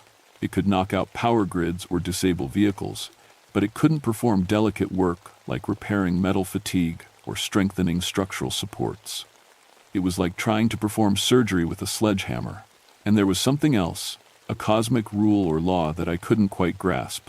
The Mothman could see disasters coming, and it could try to warn people, but it couldn't directly interfere with the natural flow of events. If it tried to physically prevent the bridge collapse, something even worse might happen as a result. "So, what do we do?" I asked. The creature spread its wings partway and looked toward Point Pleasant. Then it did something I'd never seen before. It walked over to my truck and placed one clawed hand on the hood. The metal grew warm under its touch, and I heard the engine start even though I hadn't turned the key. The message was clear: follow me. For the next hour, the Mothman led me on a flight pattern over the entire Point Pleasant area. It moved through the air like nothing I'd ever seen. No flapping, no visible effort, just smooth, impossible flight that defied every law of physics I knew. I followed in my truck, taking back roads and shortcuts to keep up as best I could. It showed me the route between the bridge and the main population centers. It showed me the exact time, 5:04 p.m., when traffic would be heaviest on December 15th. It showed me where emergency vehicles would need to be positioned for the fastest response time. By the time we returned to the TNT area, I finally understood what the Mothman wanted from me. It couldn't prevent the disaster, and it couldn't make people believe its warnings, but it could give me the information I needed to minimize the casualties. I spent December 11th through 14th preparing. I called in anonymous tips to the Point Pleasant Fire Department and the state police, giving them exact timing information about when and where they should position their emergency response teams on the 15th. I made up stories about credible threats and suspicious activities, anything to get them to take the tips seriously. I also did something that probably saved my own life. I made sure I was nowhere near the Silver Bridge on the evening of December 15th. At 4:30 p.m. on that cold Thursday, I was parked on a hill about 2 miles from the bridge with a pair of binoculars and my police radio. The evening rush hour traffic was building up, just like the Mothman had shown me. Cars and trucks were streaming across the bridge in both directions, carrying Christmas shoppers and commuters home from work. At exactly 5 p.m., I saw it. The Mothman appeared above the bridge, hovering motionless about 50 feet over the roadway. Even from 2 miles away, I could see the glow of its red eyes and the enormous span of its outstretched wings. It stayed there for almost 4 minutes, clearly visible to anyone who bothered to look up. A few cars slowed down or pulled over, their drivers pointing up at the sky. But most people just kept driving, either not seeing the creature or dismissing it as some kind of publicity stunt. At 5:04 p.m., the Mothman suddenly folded its wings and dropped toward the bridge. For one terrifying moment, I thought it was going to land directly on the roadway. Instead, it pulled up at the last second and released the biggest electromagnetic pulse I'd ever seen. The burst of energy was visible as a blue-white flash that lit up the entire river valley. Every car on the bridge immediately lost power. Engines died, lights went out, radios went silent. For about 30 seconds, the bridge was full of motionless vehicles with drivers frantically trying to restart their engines. Then the center span of the silver bridge folded in half like a piece of paper. The sound reached me a few seconds later, a groaning, tearing noise of metal ripping apart, followed by the splash of cars hitting the water. Through my binoculars, I watched in horror as 37 vehicles tumbled into the Ohio River. But it could have been so much worse. If the Mothman hadn't disabled all those cars, if traffic had been moving at full speed when the bridge collapsed, the death toll would have been in the hundreds. Instead, most of the vehicles that went into the water had time to slow down or stop before the collapse. Drivers and passengers had a few crucial seconds to brace themselves or even get out of their cars. The emergency response teams I'd called in were already in position, just like I'd suggested in my anonymous tips. Rescue boats were on the scene within minutes, instead of the hours it would normally have taken. 46 people still died that night, just like the Mothman had shown me. But because of its intervention, over 200 others survived who might not have. As the rescue operations began, I looked up at the sky above the collapsed bridge. The Mothman was gone, vanished as completely as if it had never existed. But somehow, I knew it had served its purpose. The cosmic burden it carried had been lightened just a little bit. I drove home that night knowing that I'd been part of something larger than myself, a desperate attempt by a lonely creature to save as many human lives as possible. It wasn't enough to prevent the tragedy entirely, but it was something.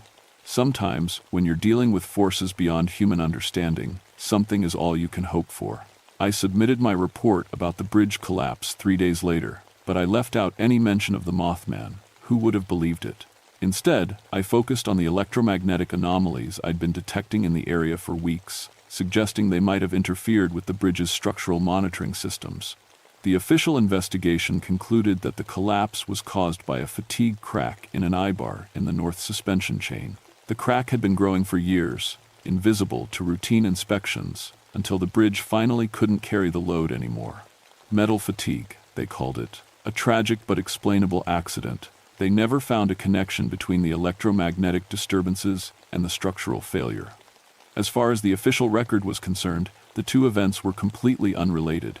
The Mothman sightings stopped after December 15th. For a few weeks, people kept reporting red lights in the sky or strange shadows near the TNT area, but gradually the reports tapered off and then ceased entirely. Whatever the creature was, wherever it had come from, it seemed to be gone. I requested a transfer in February 1967. After what I'd been through, I couldn't stay in Point Pleasant. Every time I looked at the empty space where the Silver Bridge used to be, I remembered those terrible visions of cars tumbling into the dark water. I also remembered the sadness in the Mothman's glowing eyes and the weight of cosmic responsibility it carried.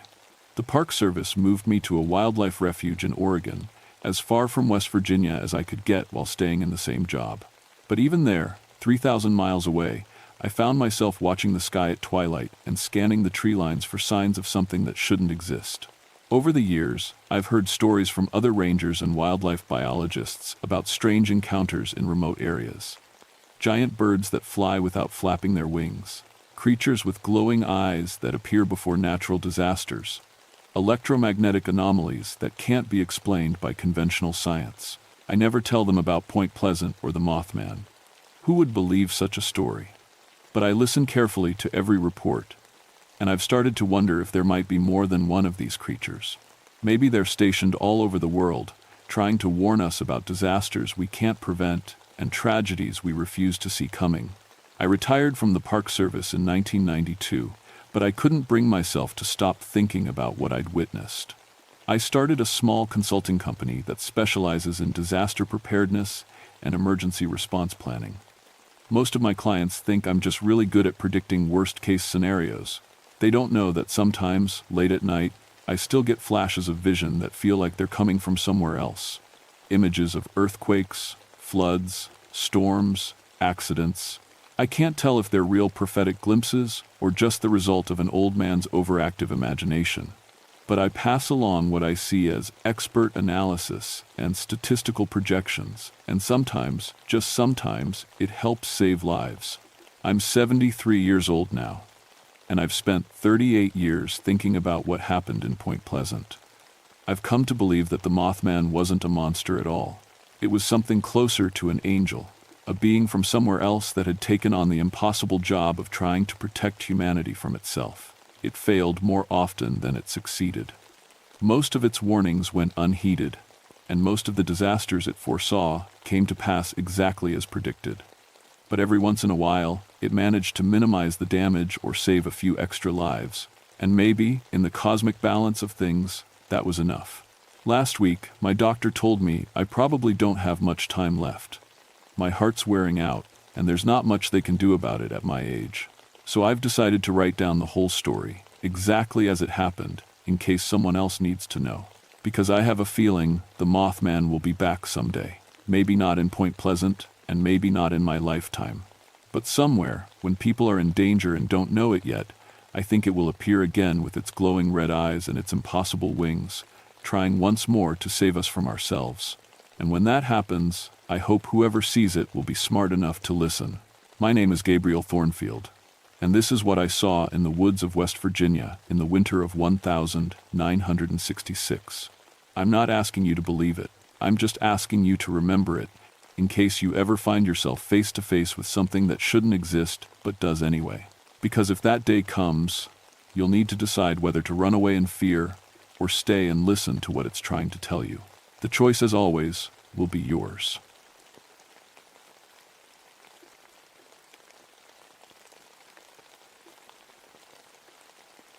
My name is Marcus Whitethorn, and I've been a ranger at Land Between the Lakes for 12 years. Before that, I studied wildlife biology at the University of Kentucky. I thought I knew everything about the animals in these woods. I was wrong. It was August 1975, and the drought had been going on for 3 months. The lakes were 20 feet below normal. You could walk across mud flats that used to be underwater. The deer were coming out of the deep woods looking for water, and that's when the hunters started calling. "Marcus, you need to get out here," Jim Crawford said on the phone. Jim was 63, been hunting these woods since he was a boy. He didn't scare easy. Something killed 3 of my deer. Didn't eat them, just broke them. I drove out to Jim's property near Hillman Ferry. He met me at his truck, holding a coffee cup with shaking hands. "I've seen bear kills. I've seen cougar kills. This ain't neither," he said. The first deer was lying in a clearing. Its neck was bent at an angle that didn't make sense. I knelt down, put on my gloves, examined it. The bone hadn't been chewed through or torn. It had been snapped clean, like someone had just twisted the head until the spine broke. "What kind of strength does that take?" Jim asked. I didn't answer. I was looking at the ground. The tracks were massive, 18 inches long, almost as wide as my clipboard. They looked like a barefoot human print, but no human foot was that big. The toes were thick and spread apart. The depth of the print meant whatever made it was heavy. Really heavy. "Bear walking on its back legs?" Jim suggested. "Bears don't walk that far upright," I said, "and look at the stride. 6 feet between prints. A bear couldn't do that." I made plaster casts of 3 prints, took photographs with my Nikon, measured everything twice. My hands were steady, my notes were clear, but something in my stomach felt wrong. I'd been in these woods for 12 years.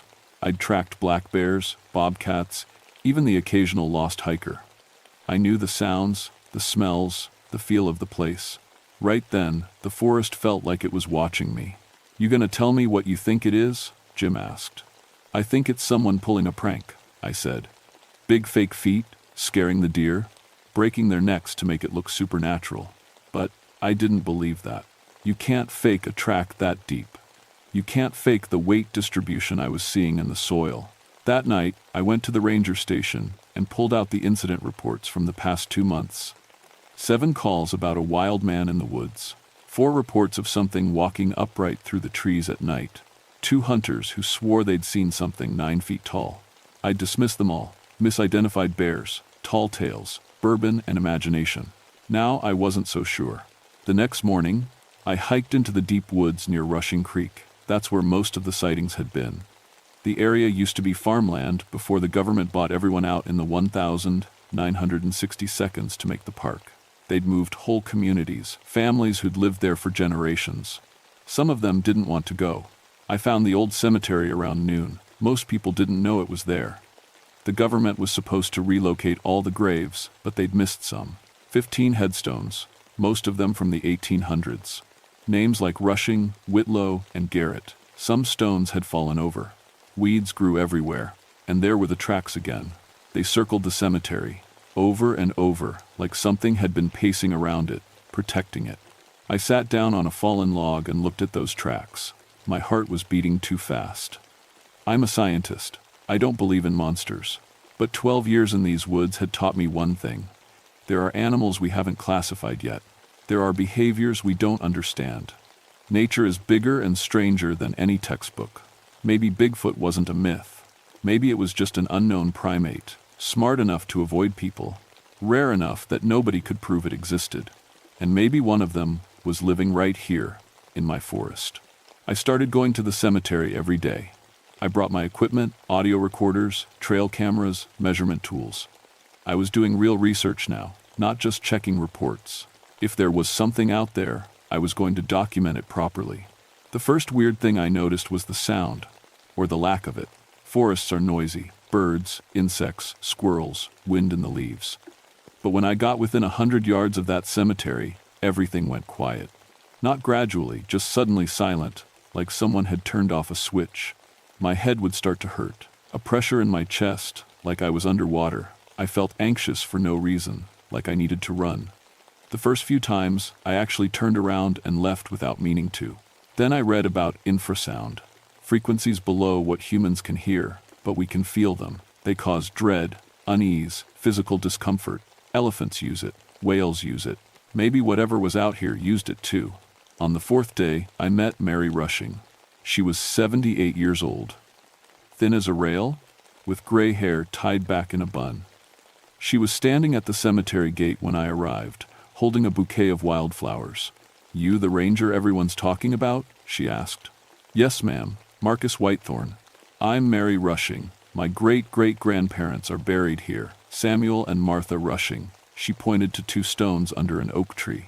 "Government told us we had to leave in '63, said they were moving all the graves. But they didn't move these. They just forgot about them." "I'm sorry," I said. "Don't be sorry, just leave it alone." She looked at me hard. "There's something out here protecting this place. Has been for years. Long as you don't disturb the graves, it won't hurt you. Mrs. Rushing, have you seen it?" She set down the flowers and straightened up. "Once. In '64, right after we moved. I came back to visit, brought my grandson. We were cleaning the stones when I felt it watching. Looked up, and there it was, standing in the trees. Tall as a house. Covered in dark hair. It didn't move, didn't make a sound, just watched us. My grandson wanted to run, but I told him to be still. We stood there for maybe 5 minutes, and then it just walked away. Didn't make a sound when it moved, neither. Something that big should crash through the forest, but it was quiet as smoke. "What do you think it is?" "I think it's a guardian," she said simply. "When they forced us out, when they scattered our families, something stayed behind to protect what we couldn't take with us. The dead don't have anyone to speak for them, Mr. Whitethorn, so something else does it now." She left me there with more questions than answers. That night, I set up cameras around the cemetery. Infrared, motion activated. I also set up my acoustic equipment. If it was making infrasound, I wanted to record it. I went back to the station and reviewed the footage the next morning. 3 cameras had stopped working at 2:47 a.m., just stopped. Batteries drained completely, even though they'd been fresh. The 4th camera caught something, a shadow. Huge. Moving between the trees. It was only visible for 3 seconds. But those 3 seconds made my hands shake so hard I almost dropped the tape. It walked on 2 legs.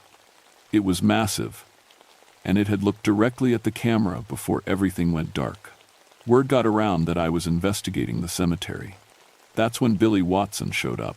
Billy was bad news. 32 years old, arrested twice for poaching, once for vandalism. He had a reputation for digging up old bottles from abandoned home sites and selling them to antique dealers. "Heard you're spending time at that old graveyard," he said, leaning against his truck outside the station. "Find anything valuable?" It's a cemetery, Billy. It's not a treasure hunt. Old graves sometimes have old things. Jewelry, coins. Nobody's using them anymore. You go near those graves and I'll have you arrested, I said. He grinned. It's public land, Ranger. I can go wherever I want. I knew that grin. He was going to rob those graves, whether I liked it or not.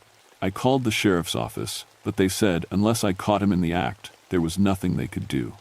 I thought about staking out the cemetery myself, but I had regular duties. I couldn't spend every night there. 2 days later, a hiker found Billy's body. He was lying 50 feet from the cemetery. His neck was broken, just like those deer. His truck was nearby, bed full of shovels and metal detectors. He'd been grave robbing, just like I thought. The sheriff came out, so did the coroner. They looked at Billy, they looked at the tracks around him, and they looked at me. What the hell did this? Sheriff Tom Pritchard asked. I don't know, I said. And I meant it. I had theories, but no answers.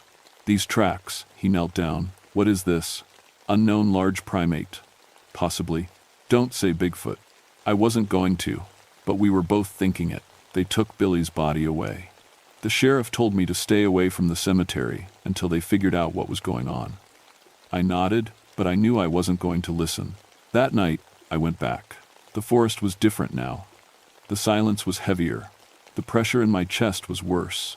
I felt like I was being herded, pushed toward the cemetery, whether I wanted to go or not. I found the grave Billy had been digging.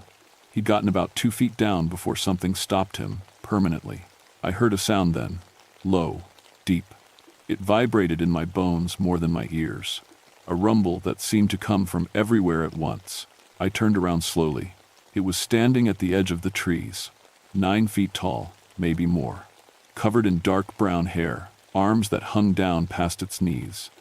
The face was almost human, broad nose, deep-set eyes that caught the moonlight and reflected it back. The shoulders were massive, muscles visible even through the hair. It wasn't moving, just watching me.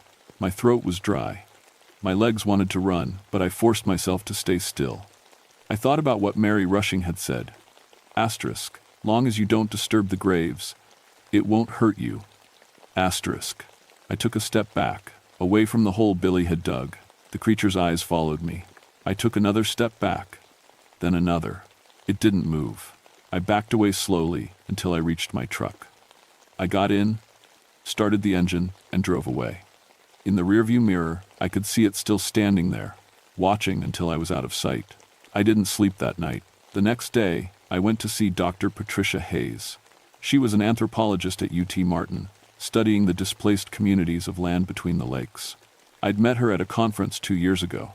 Marcus, you look terrible, she said when I walked into her office.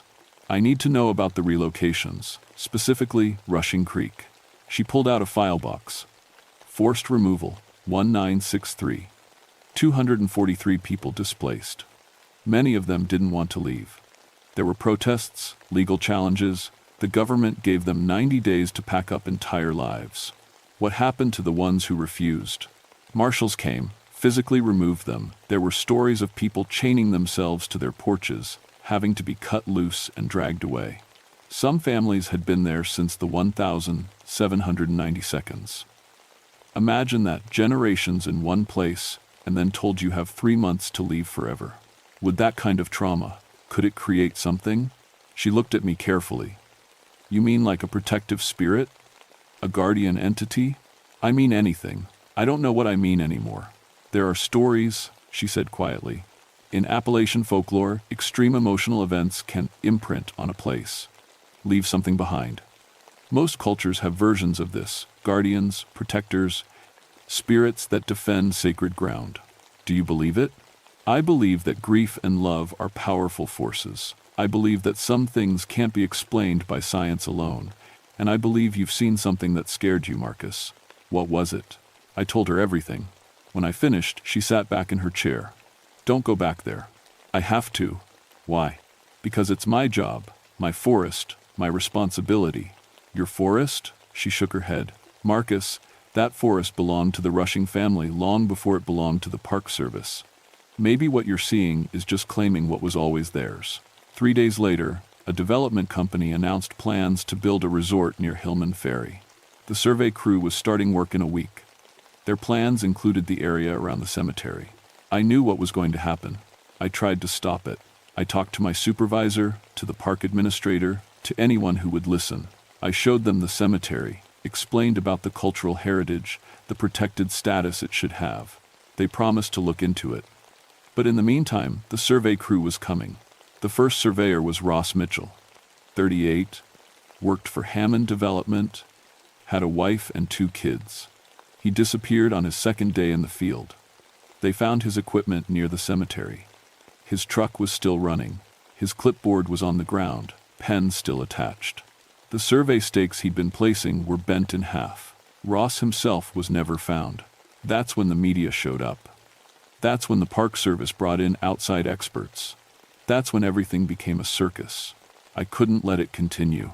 On a Thursday night in late August, I drove out to the cemetery alone.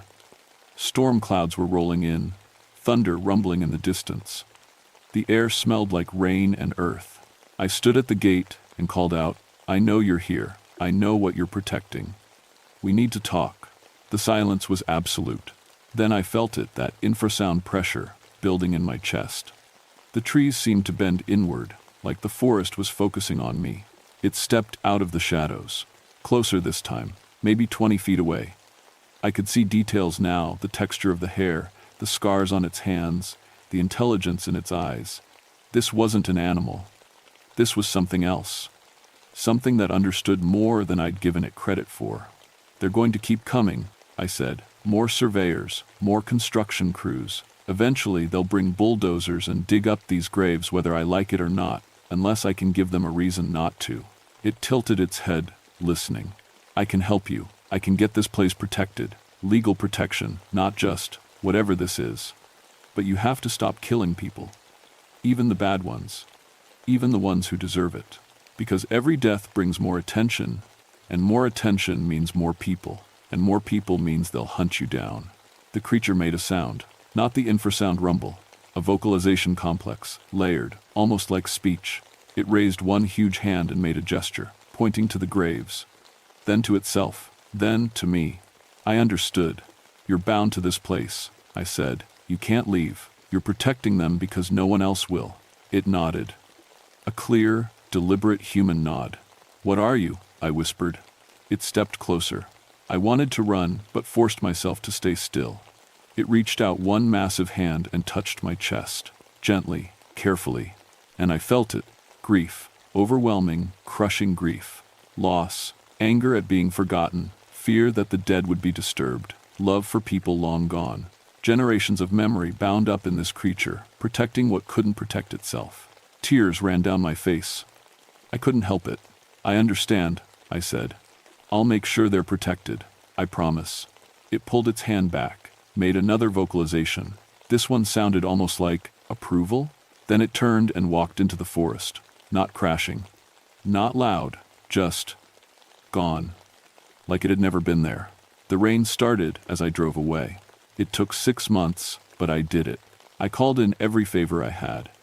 I contacted historical societies, cultural preservation groups, descendants of the relocated families. I documented every grave, every piece of evidence that the cemetery had been overlooked during the relocations. Dr. Hayes helped. So did Mary Rushing.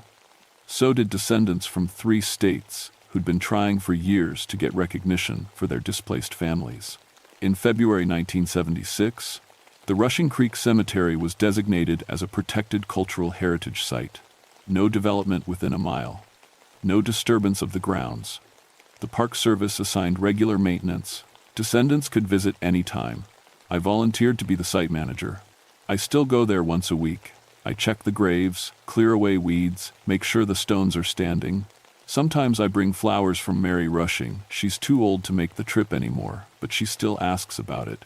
I haven't seen the creature since that night in the storm, but I know it's there. Sometimes I find things, deer bones arranged carefully near the graves, like offerings, trees marked at impossible heights, tracks after heavy rain. And sometimes, late at night when I'm alone in the station, I hear that low rumble, the infrasound, not threatening now, just dull present. A reminder. The development company gave up on the resort, said the area wasn't suitable. The The survey crew refused to go back after Ross disappeared. They found him 6 months later, 3 miles away, confused and disoriented with no memory of what happened. He quit his job and moved to Florida. Other rangers ask me sometimes if I believe in Bigfoot. I tell them I believe in protection.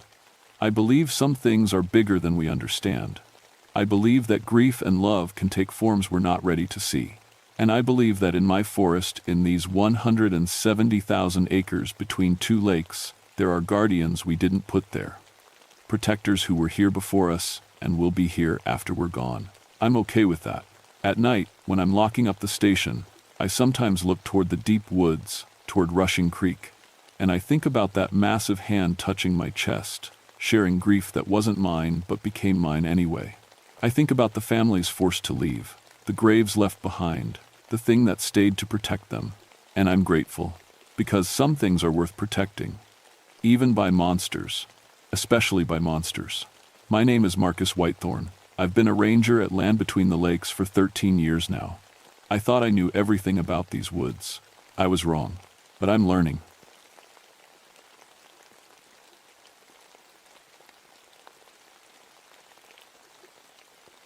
My name is Catherine Ironwood, but everyone calls me Kate.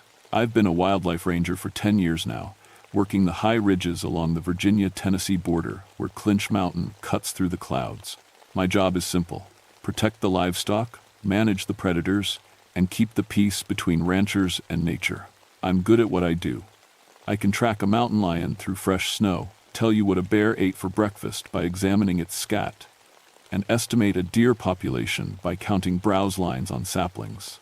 My grandmother was full Cherokee, and she taught me to read the forest the way most people read books. Every broken twig tells a story.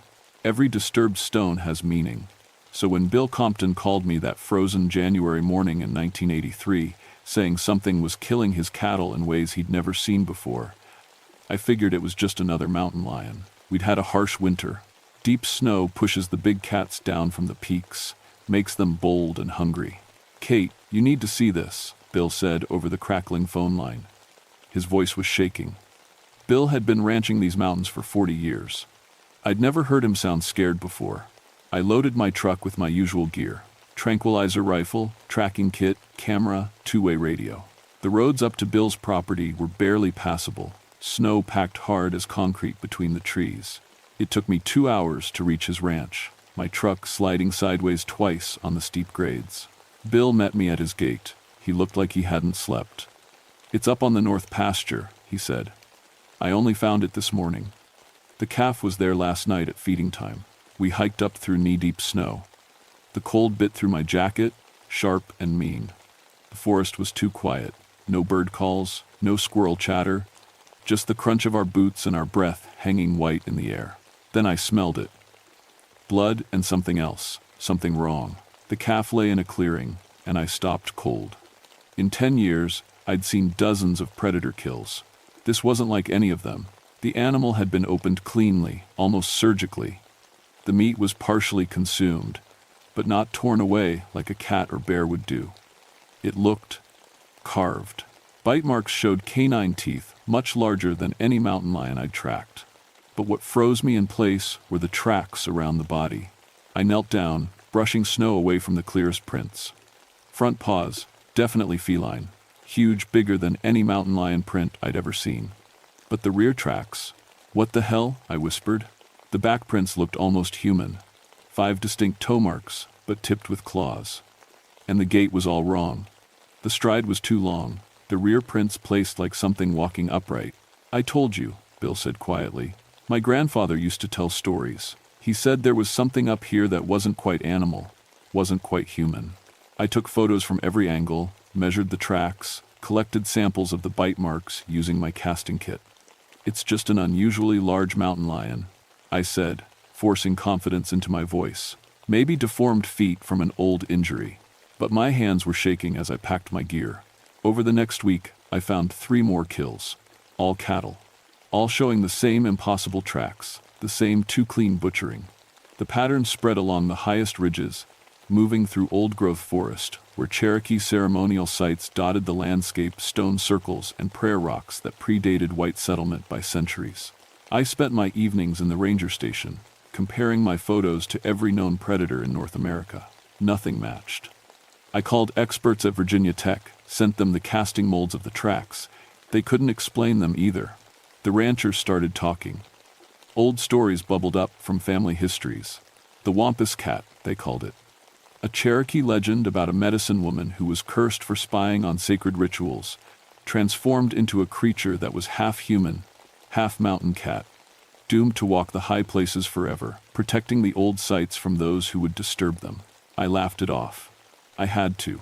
I was a scientist, trained in wildlife biology and predator behavior. Legends were just misidentifications, folk explanations for natural phenomena they didn't understand. But alone in my cabin at night, listening to the wind howl through the peaks, I wasn't laughing anymore. The sound woke me at 3 a.m. Not quite a scream, not quite a cat's yowl, something in between, something that sent ice water through my veins even before I was fully awake. I grabbed my flashlight and rifle and stepped onto my porch. The ranger cabin sits at 7,000 feet, perched on a ridge with nothing but forest in every direction. The nearest town is 20 miles of bad road away. My radio couldn't reach anyone from here. I was alone. The sound came again. Closer now. A wailing cry that rose and fell, mixing the hunting scream of a mountain lion with something that sounded horribly like human words in a language I didn't know. My flashlight beam cut through the darkness, catching nothing but snow-heavy pines and dancing shadows. Then the smell hit me. Musk and copper and something else, something old and wrong that made my throat close up. I backed toward my door. My hands found the doorknob, and that's when I saw the tracks. They crossed my porch. Massive front paws, human-like rear feet. The wood was scratched deep where claws had dragged. The tracks led from the forest, across my porch, and stopped at my window, the window that looked into my bedroom. It had been watching me sleep. I didn't sleep the rest of that night. I sat with my back to the wall, rifle across my knees, listening to the forest. Just before dawn, something heavy moved through the trees below the cabin. Branches cracked. Snow fell in soft thumps. Then silence. When morning light finally came, I followed the tracks. They led up the mountain toward the old Cherokee sites. I should have waited for backup, called another ranger, done anything except follow them alone. But I had to know. The tracks took me 3 miles up, into country I'd never properly explored. The forest grew older here. The trees, thick and gnarled, covered in moss that hung like torn curtains. Rock formations jutted through the snow, carved with symbols I recognized from Cherokee art spirals and animal forms and shapes that might have been letters in a language long forgotten. The tracks led to a rock face. A sheer cliff, 50 feet of vertical stone. They went straight up it. I stared, my mind refusing to process what I was seeing. The claw marks scored the rock every 10 feet. No mountain lion could climb like that, nothing could. Jesus, I breathed. Not quite. I spun around, bringing my rifle up. An old man stood 20 feet away. He hadn't been there a second before. Cherokee, maybe 70 years old, wearing traditional clothing despite the freezing temperature. His eyes were dark and knowing. "Who are you?" I demanded. "Joseph Swimmer. My family has tended these mountains since before your people came." He looked at the claw marks on the cliff face. "You're tracking the Wampus Cat. It's just a large predator. An unknown species, maybe. But you don't believe that." He stepped closer. "You've seen the tracks. You've heard the cry. You know this is something else." I lowered my rifle slightly. "What is it really?" "My ancestor, a medicine woman named Ama Idohi. 300 years ago, she spied on a sacred ceremony forbidden to women. The shamans cursed her, transformed her into what you see now, half woman, half cat. Trapped between both forms, able to take neither fully. That's impossible." "Is it?" He gestured at the tracks. "You've been a ranger here for 10 years, Kate Ironwood. How many impossible things have you seen today?" My Cherokee name. I'd never told anyone my full name. My grandmother had given it to me in private, a secret between us. "Why is it killing cattle?" I asked. "Because men are coming to these mountains. Men who want to strip the earth, tear down the forests, destroy the sacred sites." He pointed up the mountain. "There's a survey team camping near the old ceremonial grounds. They work for a mining company. They've been digging test holes, setting up equipment." I hadn't heard about any mining survey. That's protected land. Not according to them. They have permits, lawyers, money. His face hardened. The Wampus cat doesn't care about permits. A scream split the air, high and terrified and human. It came from up the mountain, from the direction of the ceremonial grounds. I was running before I decided to move. The forest blurred past me, my lungs burned in the thin, cold air. Joseph Swimmer ran beside me, moving too fast for a man his age, his feet barely seeming to touch the snow. We burst into a clearing. 3 tents stood clustered near a circle of ancient stones. Survey equipment lay scattered in the snow, and in the center, surrounded by those impossible tracks, lay what was left of a man. His name had been Rick Patterson. I found his ID later, a surveyor working for Patriot Coal Company. He'd been torn apart with surgical precision, his chest opened, his blood melting the snow in a wide red circle. But what stopped my heart were the drag marks leading away from the body. Not paw prints, handprints, human hands with claws, pulling the body, arranging it deliberately in the center of the stone circle, like an offering on an altar. This wasn't an animal killing for food. This was a message. I called it in from the survey camp's radio. Sheriff's Department, state police, even the FBI, everyone wanted a piece of this now. But the storm hit before anyone could reach us. Within 2 hours, we were completely cut off. 3 feet of new snow closed the roads. Radio communication turned to static. We were trapped on the mountain with whatever was hunting us. 5 of us remained alive in the camp.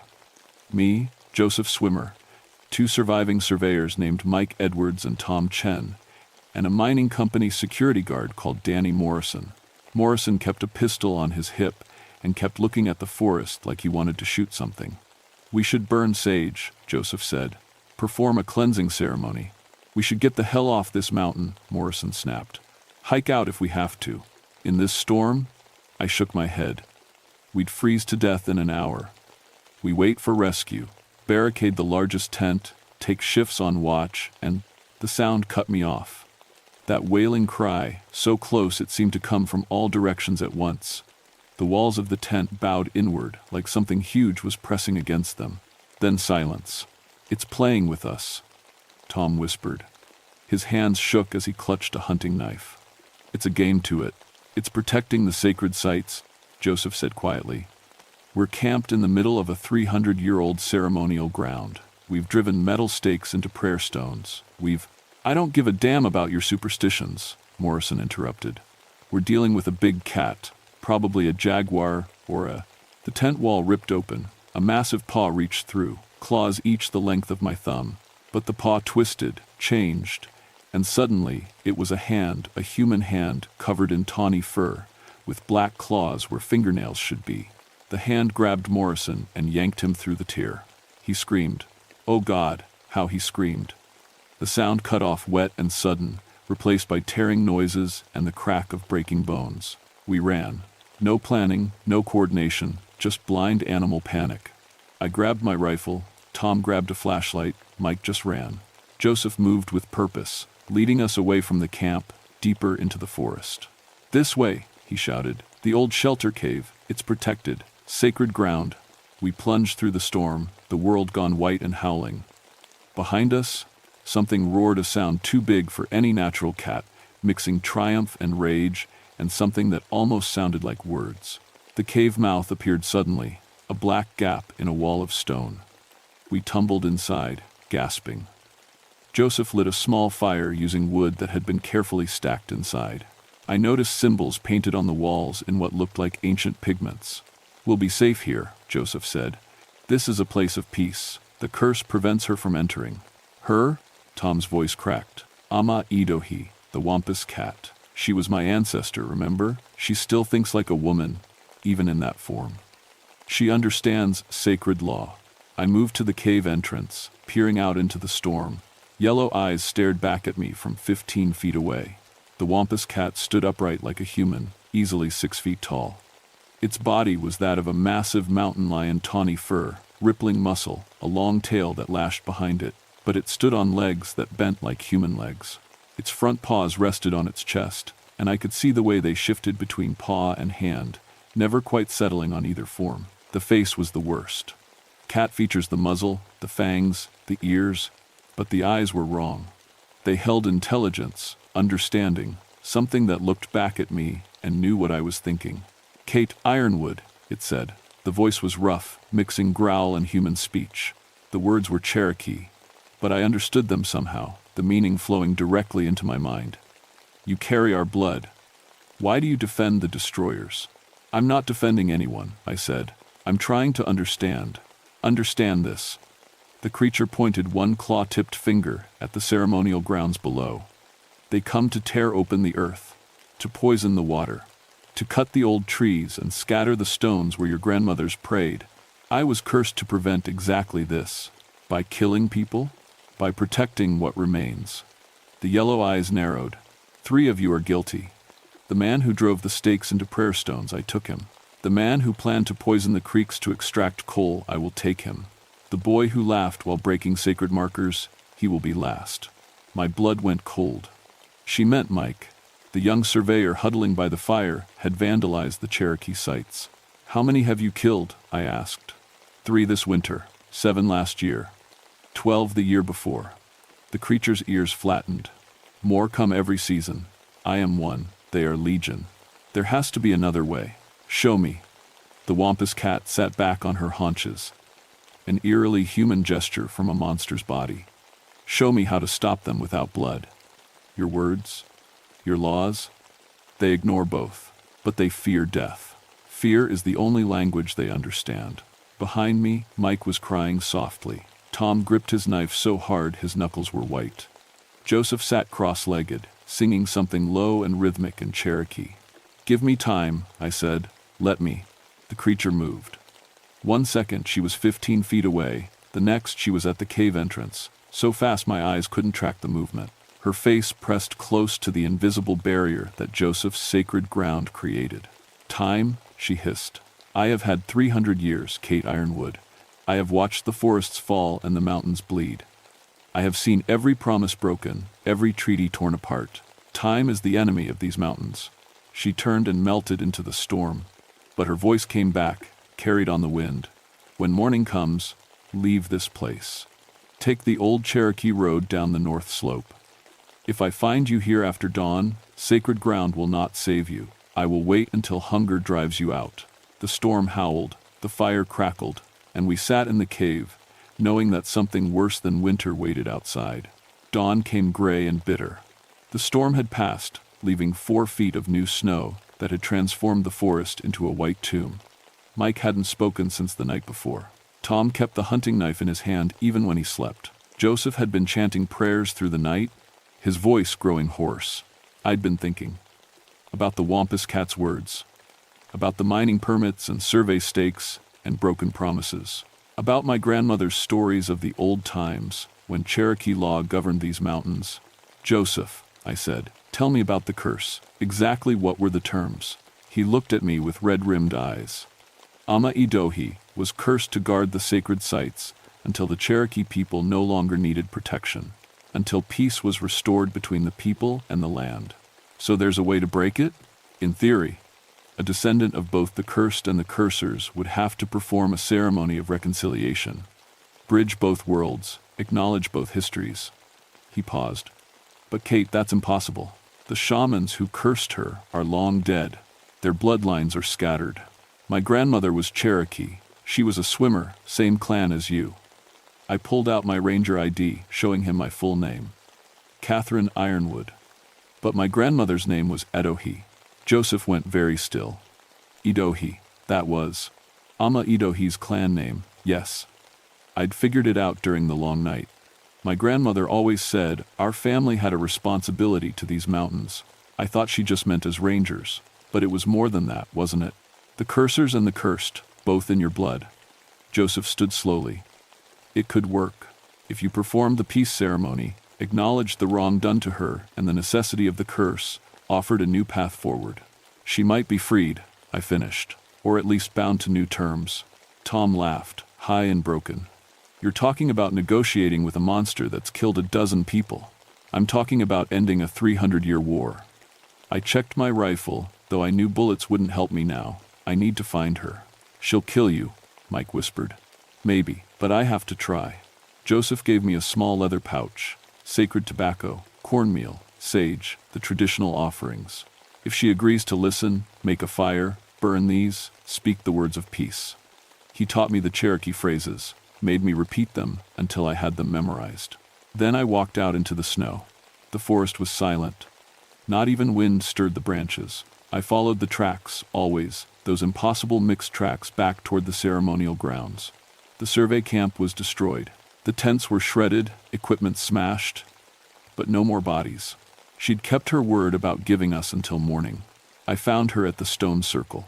She sat in the center, in full daylight now, and I could see her clearly for the first time. The curse had caught her mid-transformation. One arm was fully feline, ending in paws with retractable claws. The other was human, covered in fur but with distinct fingers. Her legs were powerful and cat-like, but jointed wrong for four-legged movement. The tail was pure mountain lion, but the torso was almost human, and the face shifted as I watched. Sometimes more cat, sometimes more human, never quite settling. The yellow eyes tracked me with predator focus, but also with something else. Sadness, loneliness. 300 years of being trapped between forms, neither animal nor human, forever alone. You came, she said. The voice was clearer now, more human, foolish. Daughter of my daughter's daughters. I could end you. You could, I agreed, but you won't, because you're tired, Ama Idohi. 300 years is long enough. The creature's ears flattened. Do not presume to understand me, Ranger. I understand you were punished for seeking knowledge, for being curious about ceremonies you were forbidden to witness. I moved closer, keeping my hands visible and empty. The shamans were wrong. The curse was wrong. And what's happening to these mountains now, that's wrong too. Finally, wisdom. The wampus cat rose to her full height. So, you admit it, these men deserve death. Some of them, maybe. I thought of Rick Patterson's body, deliberately placed. But killing won't solve the problem. More will come. The mining companies have courts and lawyers and politicians. You can't kill them all. I can try. Or you can help me fight them properly. I knelt, started building a small fire using the sacred materials Joseph had given me. I'm a federal ranger. I have authority to close areas, deny permits, protect cultural sites, but I need proof that these grounds are still sacred, still actively used by the Cherokee people. The wampus cat watched me work. You offer me what? Papers? Laws? I offer you partnership. The fire caught, sage smoke rising. You know every sacred site in these mountains. You've protected them alone for 300 years. Help me document them. Show me which areas are most critical. I'll use legal channels to protect them. And if the legal channels fail, I met those yellow eyes directly. Then we find other ways. Together, you would side with me? Against your own people? You are my people. My grandmother's blood is your blood. I began the ceremony Joseph had taught me, speaking the old words of reconciliation. I acknowledge the wrong done to you. I acknowledge your sacrifice and your pain. I offer peace between the old ways and the new. The creature trembled. Her form flickered, shifting rapidly between cat and human. I cannot break the curse. Only one of the blood can free me, but the curse itself can be redirected, I said. Not broken. Changed. You were cursed to protect the sacred places until peace was restored. I'm offering you a new kind of protection. Not through death, but through law and presence. Let me be your hands in the human world. You be my eyes in the wild one. For a long moment, nothing happened. The smoke rose, the fire crackled, and the wampus cat stared at me with eyes that held 3 centuries of pain and rage and loneliness. Then she spoke in Cherokee, words that I felt more than heard, words that seemed to echo from the mountains themselves. She accepted the peace offering. Not freedom from the curse, she was too bound by ancient magic for that, but a new purpose within it. The ceremony took an hour. When it ended, Ama Idohi still wore her cursed form. But something had changed in her eyes. The madness was gone, replaced by clarity and purpose. I will show you the sacred places, she said. And I will watch. If your laws fail, if the destroyers come despite your protections, I will do what must be done. Fair enough. I stood, my legs stiff from kneeling. But you have to stop killing people, unless there's no other choice. Agreed. The wampus cat's lips pulled back in what might have been a smile, though I reserve the right to frighten them very badly. It took 3 days for rescue teams to reach us. By then, the story was set. A large predator, probably a jaguar or mountain lion of unusual size, had attacked the survey camp during the storm. The mining company decided the area was too dangerous and too expensive to develop. They withdrew their permits. I filed my report with careful accuracy. Unknown predator. Ongoing investigation. Area closed to development pending wildlife study. The FBI looked at me funny, but they didn't have evidence to contradict my story. The survivors Tom, Mike, and I all gave matching statements. Joseph Swimmer became my official Cherokee cultural consultant. Over the following months, he and I documented every sacred site in the Clinch Mountain Range. The paperwork took forever, but eventually we got federal protection for nearly 80,000 acres. The killings stopped. Mostly. A poacher named Danny Morrison was found dead the following autumn. He'd been hunting illegally near the old prayer sites. The cause of death was listed as animal attack, but I saw the body. I recognized the surgical precision of the wounds.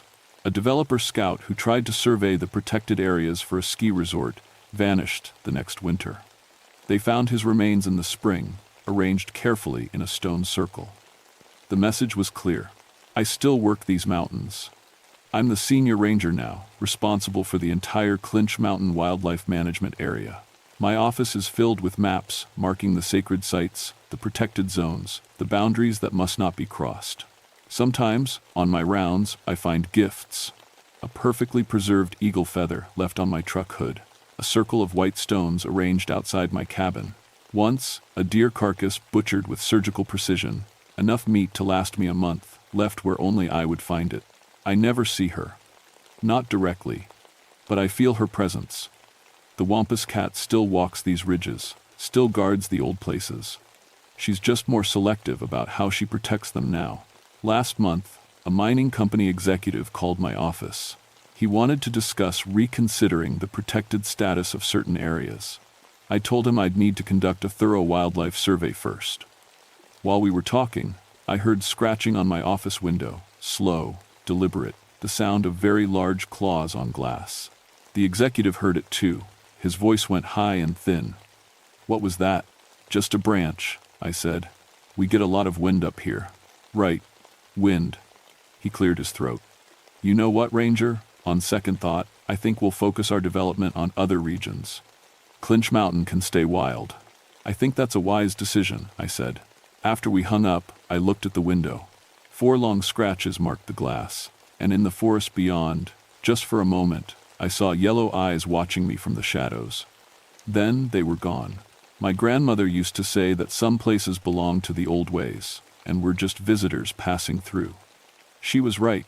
These mountains have a guardian, one who's walked between worlds for 300 years. She's lonely, she's fierce, and she's mine to work with. The Cherokee called her Wampus Cat. I call her partner. And God help anyone who forgets that these mountains are protected.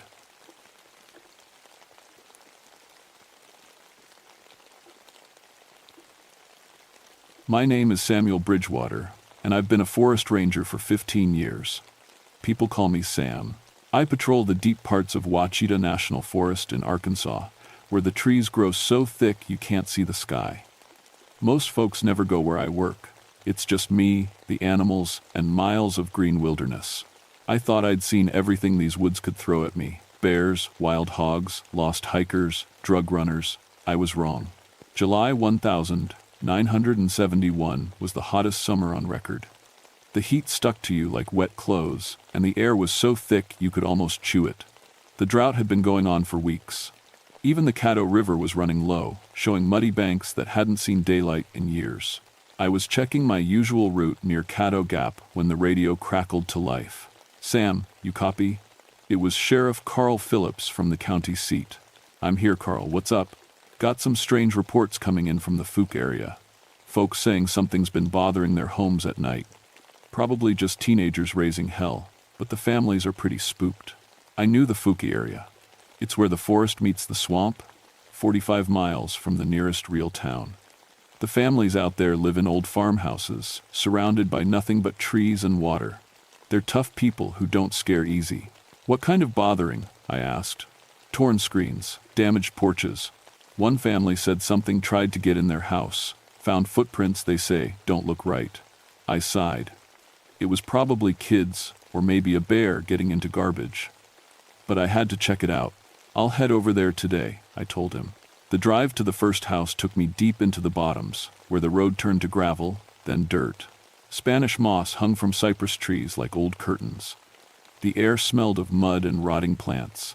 It was quiet except for my truck engine and the buzz of mosquitoes. The Ford place sat on a small rise above the swamp. Bobby Ford met me on his porch before I even got out of the truck. He was a thin man in his 40s with worried eyes. "Thank God you came," he said. "My wife's been afraid to sleep." I looked at his front porch. The screen door was ripped clean off its hinges. The wooden railing had deep scratch marks, like something with claws had grabbed it. "Tell me what happened," I said, pulling out my notebook. 3 nights ago, around midnight, we heard something on the porch. Heavy footsteps, like a big man walking around. Then it started scratching at the door. "Did you see anything?" Bobby shook his head. "Too dark." But when morning came, we found this. He led me around to the side of the house. In the soft mud near the foundation was a footprint. I knelt down and measured it with my ruler. 17 inches long, 5 toes, but spread wide like a hand. The heel was deep and round, almost human-like. I'd never seen anything like it. "Could be a hoax," I said. But even as I spoke, I didn't believe it. The print was too perfect, pressed deep into the mud. The weight that made this track had to be enormous. "You think I'd tear up my own house to fool people?" Bobby asked. He sounded hurt. "No, I don't." I stood up and brushed the dirt off my knees. "Any other families report similar things?" "The Crawfords, about 2 miles south, and old Mrs. Jenkins up the road." I spent the rest of the day visiting the other houses. Each family told the same story. Something big walking around their homes at night. Damaged property, strange footprints.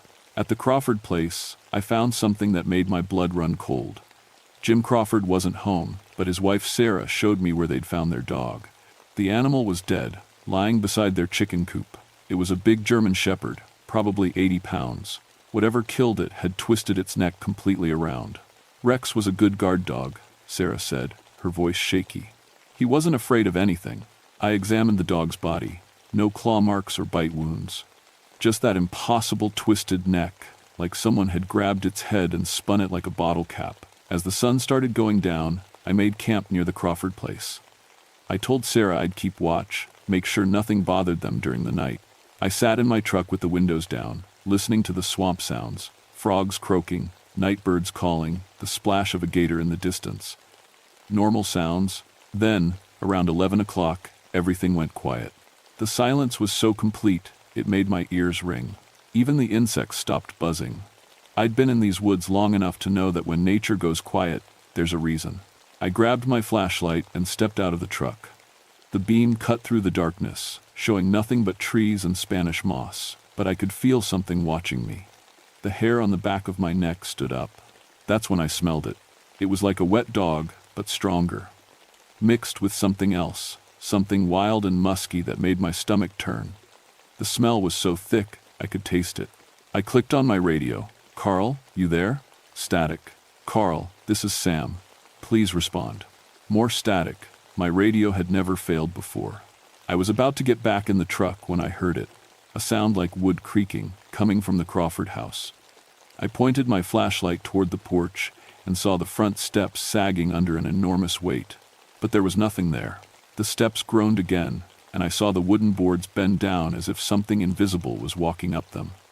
The porch shook. Then the front door rattled in its frame. I ran toward the house, shouting, "Hey, get away from there." The door stopped rattling. The smell got stronger, making my eyes water. Then I heard heavy footsteps running away into the swamp. But I never saw what made them. I banged on the Crawford's door. "Sarah, are you all right?" Her voice came from inside, scared and small. "Sam? What's happening?" "Stay inside and lock the door. Don't come out until morning." I spent the rest of the night walking around the house with my flashlight, but whatever had been there was gone. When dawn came, I found new footprints in the mud around the porch. The same impossible 17-inch tracks. As I drove back to town that morning, I knew 3 things for certain. Something was stalking the families in the bottoms. Something big enough to kill a German shepherd with its bare hands. and something smart enough to test human defenses without showing itself. I just didn't know what yet. I spent the next 2 days researching everything I could find about the area. At the county library, I dug through old newspaper files and local history books. What I found didn't make me feel any better. The stories went back over 100 years. Settlers in the 1800s wrote about a wild man living in the swamps. They said it was 8 feet tall and covered in hair, with glowing red eyes. Most people figured it was just tall tales, but the reports kept coming. The Cherokee who used to live here called it the Hairy Man. Their stories said it was a guardian spirit that protected the deep swamp from outsiders. Local folks had different names for it over the years. The Boggy Creek Monster, the Southern Sasquatch. But everyone agreed on one thing: it was big, it was strong, and it didn't like people getting too close to its home. On my 3rd day back in the area, I got a call that changed everything. "Sam," Sheriff Phillips said over the radio. His voice was tight. "You need to get to the Crawford place right now." "What's wrong?" "Just get over there. And bring your camera." I drove faster than I should have on those winding dirt roads. When I pulled up to the Crawford house, I saw 2 other vehicles, the sheriff's car and an ambulance. That's when I knew somebody was hurt. Or worse. Carl Phillips met me at the gate. He looked pale and sick. "It's Jim Crawford," he said. "Sarah found him this morning." "Found him where?" Carl pointed toward the tree line behind the house. "In the woods, about 50 yards from the house. He's dead, Sam." My stomach dropped. "What happened?" "That's what we need to figure out." He led me through the trees to a small clearing where the paramedics were loading a covered body onto a stretcher. I'd seen death before in my years as a ranger, but something about this felt different. "Wrong. Show him," Carl told one of the paramedics. The man pulled back the sheet, and I had to turn away. Jim Crawford's body was broken. His chest was caved in like he'd been hit by a truck. His arms were twisted at impossible angles. But the worst part was his face, frozen in a scream of pure terror. "Any idea what could do this?" Carl asked. I knelt down and looked at the ground around the body. The earth was torn up, like there had been a fight. I found more of those giant footprints, but these were different. Deeper, pressed into the dirt with incredible force. "Whatever did this was angry," I said. "Sarah says Jim went out around midnight to check on a noise in the chicken coop," Carl explained. "When he didn't come back, she figured he'd fallen asleep in his chair. Found him out here this morning." I stood up and looked around the clearing. Something caught my eye about 20 feet away, marks on a big oak tree. I walked over and examined them. 4 parallel grooves cut deep into the bark, 8 feet off the ground. Claw marks. But no bear or wildcat had claws that could cut that deep into oak. "Carl," I called, "come look at this." He whistled low when he saw the marks. "What do you think made these?" "I don't know. But whatever it was could reach 8 feet high and had claws like knives." We spent the rest of the day searching the area. We found a trail of broken branches leading into the swamp, but it disappeared at the water's edge. The only other clue was that awful smell, that same musky, wild odor I'd smelled before, but stronger now. It hung in the air like a cloud. That evening, I sat with Sarah Crawford in her kitchen while she drank coffee with shaking hands. "I keep thinking I should have gone with him," she said. "If I'd been there, you'd be dead too," I told her gently. "Jim was trying to protect you. That's what husbands do." She nodded, tears running down her cheeks. "What killed him, Sam?" "The sheriff says it might have been a bear, but I've never seen a bear do that." I didn't know what to tell her. I'd seen bear attacks before. This wasn't one. "I'm going to find out," I promised. "And I'm going to make sure it doesn't happen to anyone else." After I left the Crawford place, I drove to Bobby Ford's house. I found him on his porch with a shotgun across his knees. "Heard about Jim," he said when I got out of my truck. "That thing's still out there, isn't it?" "Maybe. I want you to pack up your family and stay in town for a few days." Bobby shook his head. "This is my land, Sam. My daddy's buried here, and his daddy before him. I'm not running from some wild animal. This isn't just a wild animal, Bobby."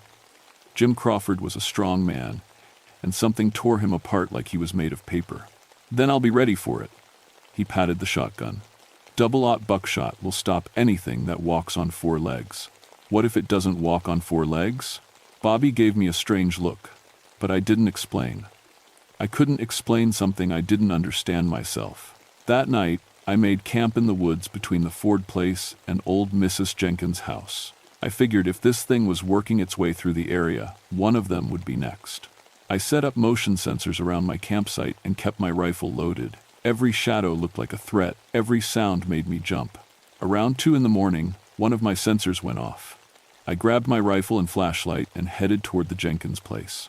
Mrs. Jenkins was in her 80s and lived alone in a house her grandfather built. If something was after her, she wouldn't stand a chance. I was halfway to her house when I heard her screaming. I ran through the trees, branches tearing at my clothes. The screaming stopped suddenly, and that scared me more than the noise had.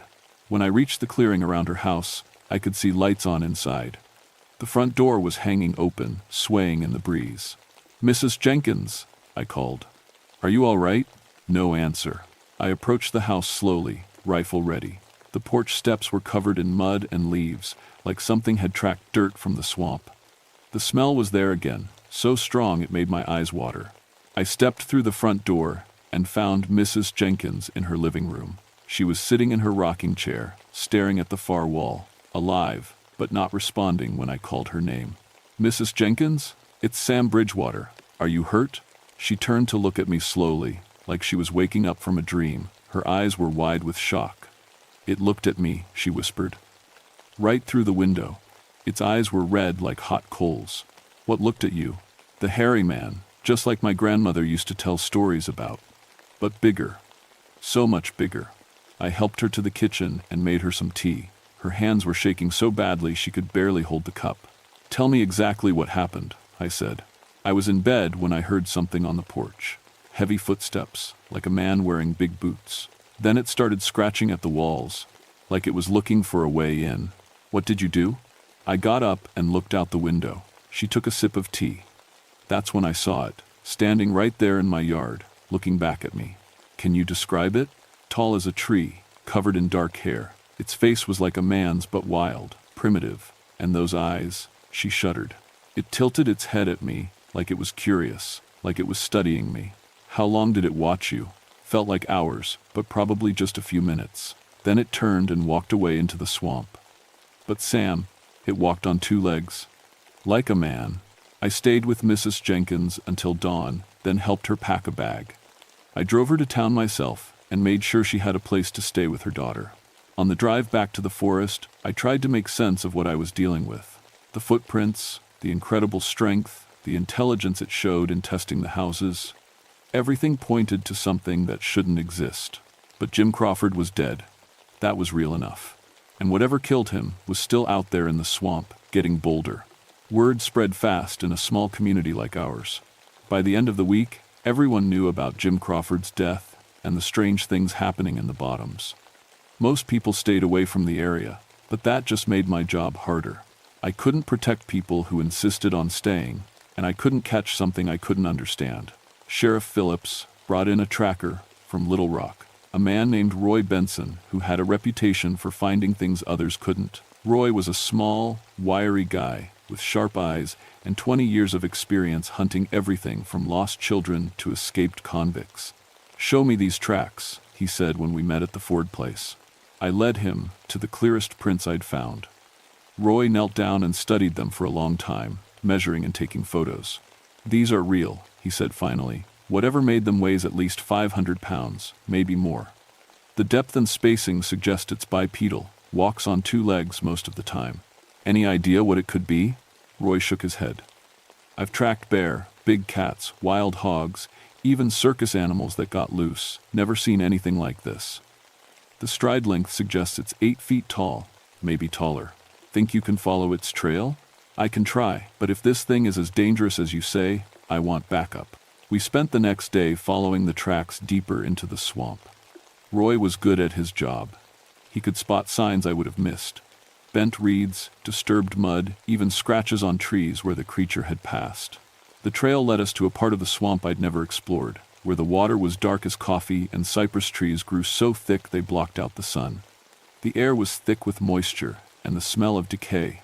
"This is its territory," Roy said quietly. "Look around. No other animal signs. Even the gators avoid this area."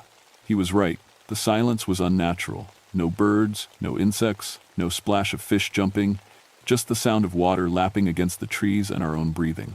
We found what might have been its den, a hollow under the roots of a massive cypress where the ground was packed down and covered with bones. Most were from animals, but some looked disturbingly human. "We should get out of here," I said. Roy was taking pictures of the bone pile when we heard it, a low, rumbling growl that seemed to come from everywhere at once. The hair on my arms stood up. "Move," I whispered. We backed away from the den slowly, trying not to make any sudden movements. The growling got louder, and I caught a glimpse of something moving through the trees about 50 yards away. Something big and dark that moved between the trunks like a shadow. We made it back to solid ground without seeing the creature clearly, but I could feel it watching us the whole time, following us, making sure we left its territory. "That thing was playing with us," Roy said when we reached our vehicles. "It could have attacked any time, but it chose not to. Why? Maybe it's not ready to fight yet, or maybe it's learning about us, just like we're learning about it." That thought didn't make me feel any better. 2 days later, Roy went back into the swamp alone. He said he'd found a new trail and wanted to follow it while it was fresh. I told him to wait for backup, but he was confident he could handle himself. That was the last time anyone saw him alive. When Roy didn't check in by radio that evening, I organized a search party. We found his truck parked at the edge of the swamp with his gear still inside. His trail was easy to follow at first. He'd left markers tied to branches to find his way back.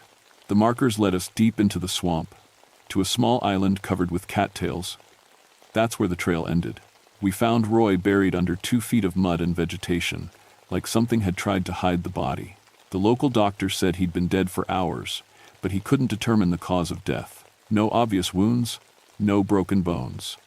Just a look of absolute terror frozen on his face.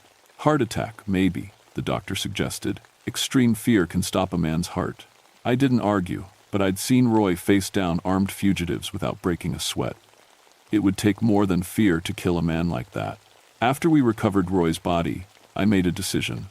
I couldn't keep putting other people at risk. This was my forest, my responsibility. If there was something dangerous in the swamp, I had to deal with it myself. I went to see Colonel James Mitchell at the Army Corps of Engineers office. Mitchell was a straight-talking military man who handled government business in the area. If anyone could help me, it was him. "You're talking about a wild animal, Bridgewater," he said when I told him the story. "Call in a hunting party and put it down. It's not just a wild animal, Colonel. This thing shows intelligence. It plans its attacks, studies its targets, and it's killed 2 men in less than a week." Mitchell leaned back in his chair. "What exactly are you asking me to do?" "I need backup, military backup. Men with experience handling dangerous situations. I can't deploy soldiers to hunt a bear, Sam. Then call it a training exercise. Your men need practice with wilderness operations, right? Consider this a live-fire drill in a hostile environment." Mitchell studied me for a long moment. "You really believe this thing is that dangerous?" "I believe it's going to keep killing until someone stops it." "All right, I'll see what I can do. But if this turns out to be some kind of wild goose chase, your career in the Forest Service is over." "Understood." I spent that night with Bobby Ford and his family, trying to convince them one more time to leave the area temporarily. "We've been here for 3 generations, Bobby said. "My great-grandfather cleared this land with his own hands. I'm not abandoning it because of some overgrown ape." His wife, Mary, was less stubborn. "Maybe we should listen to Sam, Bobby, just until they catch this thing." "There's nothing to catch," Bobby insisted. "It's just a bear with a hormone problem. A few good shots will bring it down." I was still arguing with him when we heard the first sounds outside, heavy footsteps on the porch, just like before, but this time they were accompanied by something new. A low, rhythmic banging. We looked out the front window and saw the porch railing shaking. Something was hitting it with tremendous force, testing how strong it was. "Get your family to the back room," I told Bobby. "Now." The banging stopped suddenly. For a moment, everything was quiet. Then we heard the creature moving around the house, testing windows, rattling doors. It was systematically checking every possible way inside. Mary Ford gathered her 2 young children and hurried them to the bedroom.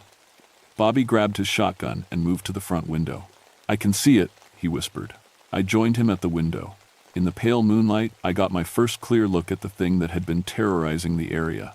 It was massive, at least 8 feet tall and broad as a tree trunk.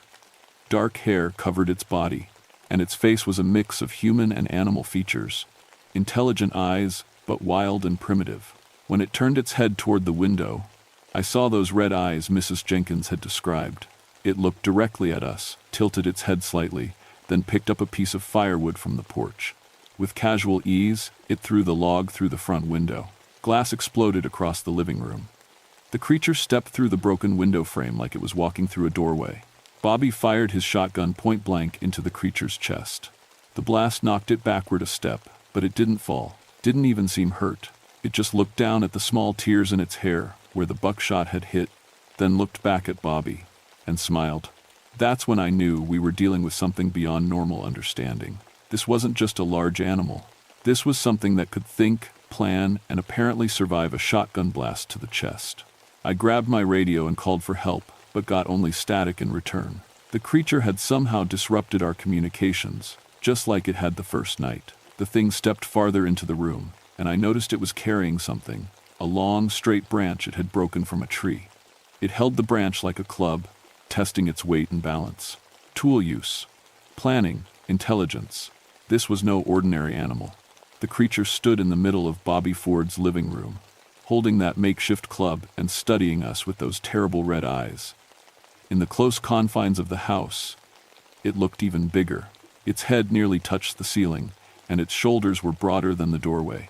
"Everybody stay calm," I said quietly, though my own heart was hammering against my ribs. Bobby was fumbling to reload his shotgun, his hands shaking.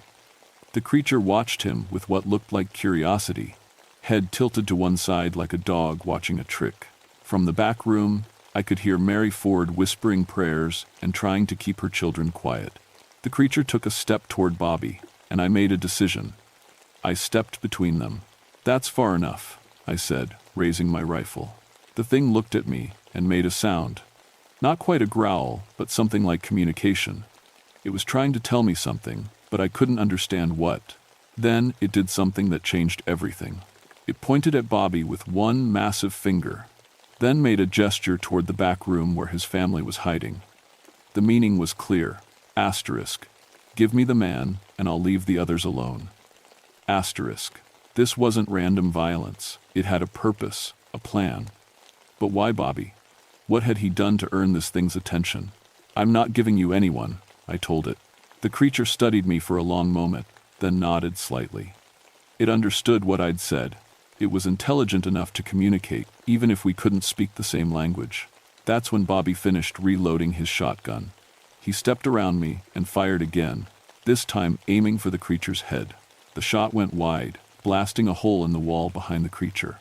But the sound and flash enraged it. The thing let out a roar that shook the windows and swung its club at Bobby. I tackled Bobby, knocking him out of the way just as the club smashed through the space where his head had been. The wood splintered against the wall with enough force to crack the plaster. The creature turned its attention to me. I rolled away and came up with my rifle, but the thing was faster than anything that size should have been. It grabbed the rifle barrel and twisted the weapon out of my hands like taking a toy from a child. I was weaponless, facing something that could crush me without effort. But instead of attacking, the creature tossed my rifle aside and looked toward the back room again. It wanted something specific, and it wasn't going to be distracted. That's when I realized what was happening. This wasn't a random attack. The creature had been watching the Ford family for weeks, learning their routines, their vulnerabilities. It had a specific goal. "Bobby," I called. "What aren't you telling me? Why is this thing after you?" "I don't know what you mean." The creature moved toward the back room, and I heard Mary Ford scream. I grabbed a poker from the fireplace and followed it. The thing had stopped at the bedroom door and was sniffing the air. Its nostrils flared, and it made that communication sound again, urgent now, almost frantic. "Bobby," I shouted, "what did you do?" "Nothing. I didn't do anything." But his voice had changed. Guilty. Scared. The creature raised its club to smash through the bedroom door, and that's when Bobby finally told the truth. "I found its baby," he said quietly. Everything stopped. Even the creature seemed to freeze. "What baby?" I demanded. 3 weeks ago, I was hunting near the deep swamp, Found a young one caught in a trap some poacher had set. It was already dead when I got there. The creature turned away from the door to stare at Bobby. The intelligence in its eyes was unmistakable now, along with something else. Grief. Rage. The need for justice. "Where is it now?" I asked. "I sold it to a man in Little Rock. He said he was a scientist, wanted to study it. Paid me $500. The creature let out another roar, but this one was different. It was the sound of a parent mourning its child. The sound of grief turned to fury. I understood now. This wasn't a monster terrorizing innocent people. This was a father trying to find his dead child and taking revenge on the man who had profited from its death. The creature raised its club again, but this time I stepped between it and Bobby. "Wait," I said, holding up my hands. "I understand. But killing him won't bring your baby back." The creature stared at me, and I saw something incredible in its eyes. It was thinking, considering my words. "Bobby," I said without turning around, "call that man in Little Rock. Tell him to bring back what he bought from you. He won't do that. He probably already. Call him." The creature waited while Bobby made the phone call. I could hear both sides of the conversation. The scientist, if that's what he really was, had already sold the body to a private collector. It was gone, probably stuffed and mounted in someone's trophy room.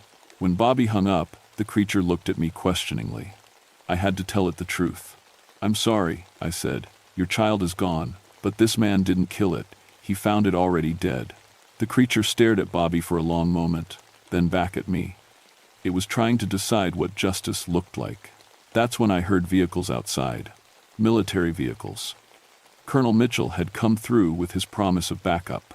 The creature heard them too. It moved to the broken front window and looked out at the soldiers setting up a perimeter around the house. When it turned back to us, I saw something new in its expression. Resignation. It knew it was trapped. "You don't have to fight them," I told it. "There's another way out." I pointed toward the back of the house, where the swamp came almost to the back door. "Your territory. They can't follow you there." The creature nodded once, then did something that will stay with me forever. It reached into a pouch made from woven reeds that I hadn't noticed before, and pulled out something small and white. A bone, part of a tiny skull. Its child. It had carried part of its baby with it all this time. The creature placed the bone on Bobby's kitchen table gently, almost reverently. Then it looked at me one last time and headed for the back door. "Wait," I called. It stopped and turned. "I'm sorry for your loss," I said.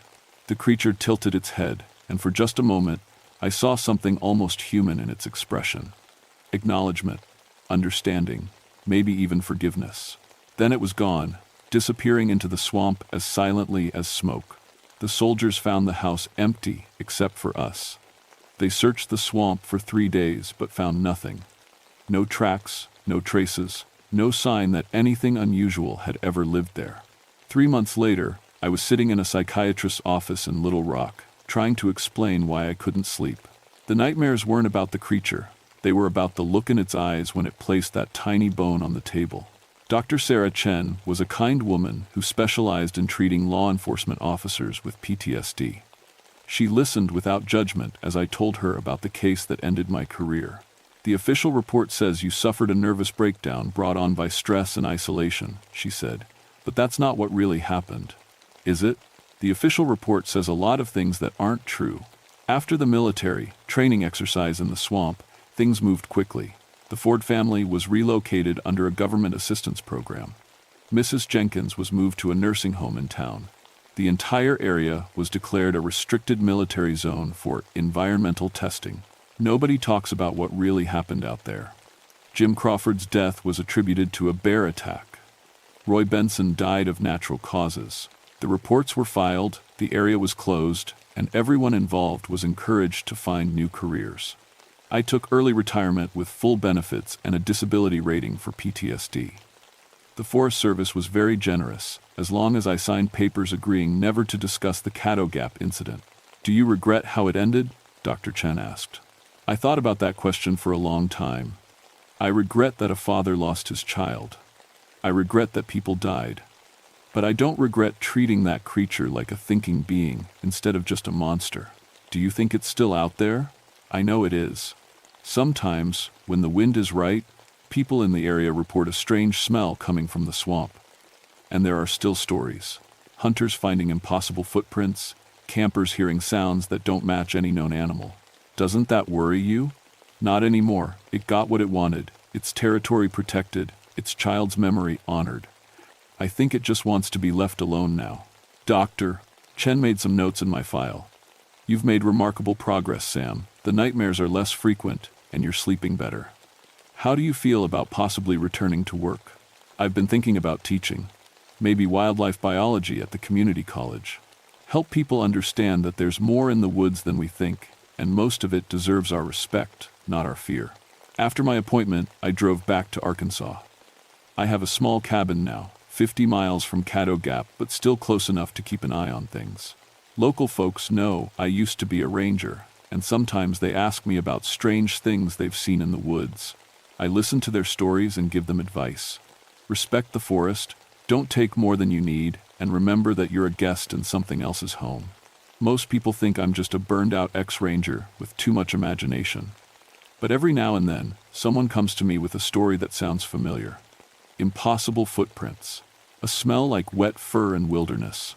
The feeling of being watched by something ancient and intelligent. When that happens, I tell them the same thing I told Dr. Chen. Leave it alone, and it will leave you alone. The creature and I have an understanding now. It protects its territory, and I make sure people know to respect it. It's not a perfect solution, but it's kept the peace for over a year. Sometimes, on quiet nights when the wind carries that wild smell from the direction of the swamp, I think about the bone it left on Bobby Ford's table. A father's love, carrying the memory of his child through the darkest places on earth. That's not a monster's behavior. That's something much more complicated and much more human than most people would ever want to believe. But I know better now. I know that the line between civilized and wild, between human and animal, between monster and father, is thinner than we like to think. And sometimes, in the deep places where the light doesn't reach, that line disappears entirely. The Fook monster is still out there in Caddo Gap, but it's not the monster the stories make it out to be. It's just a father who lost everything and found a way to keep going. I can respect that, even if it means I'll never sleep quite the same again.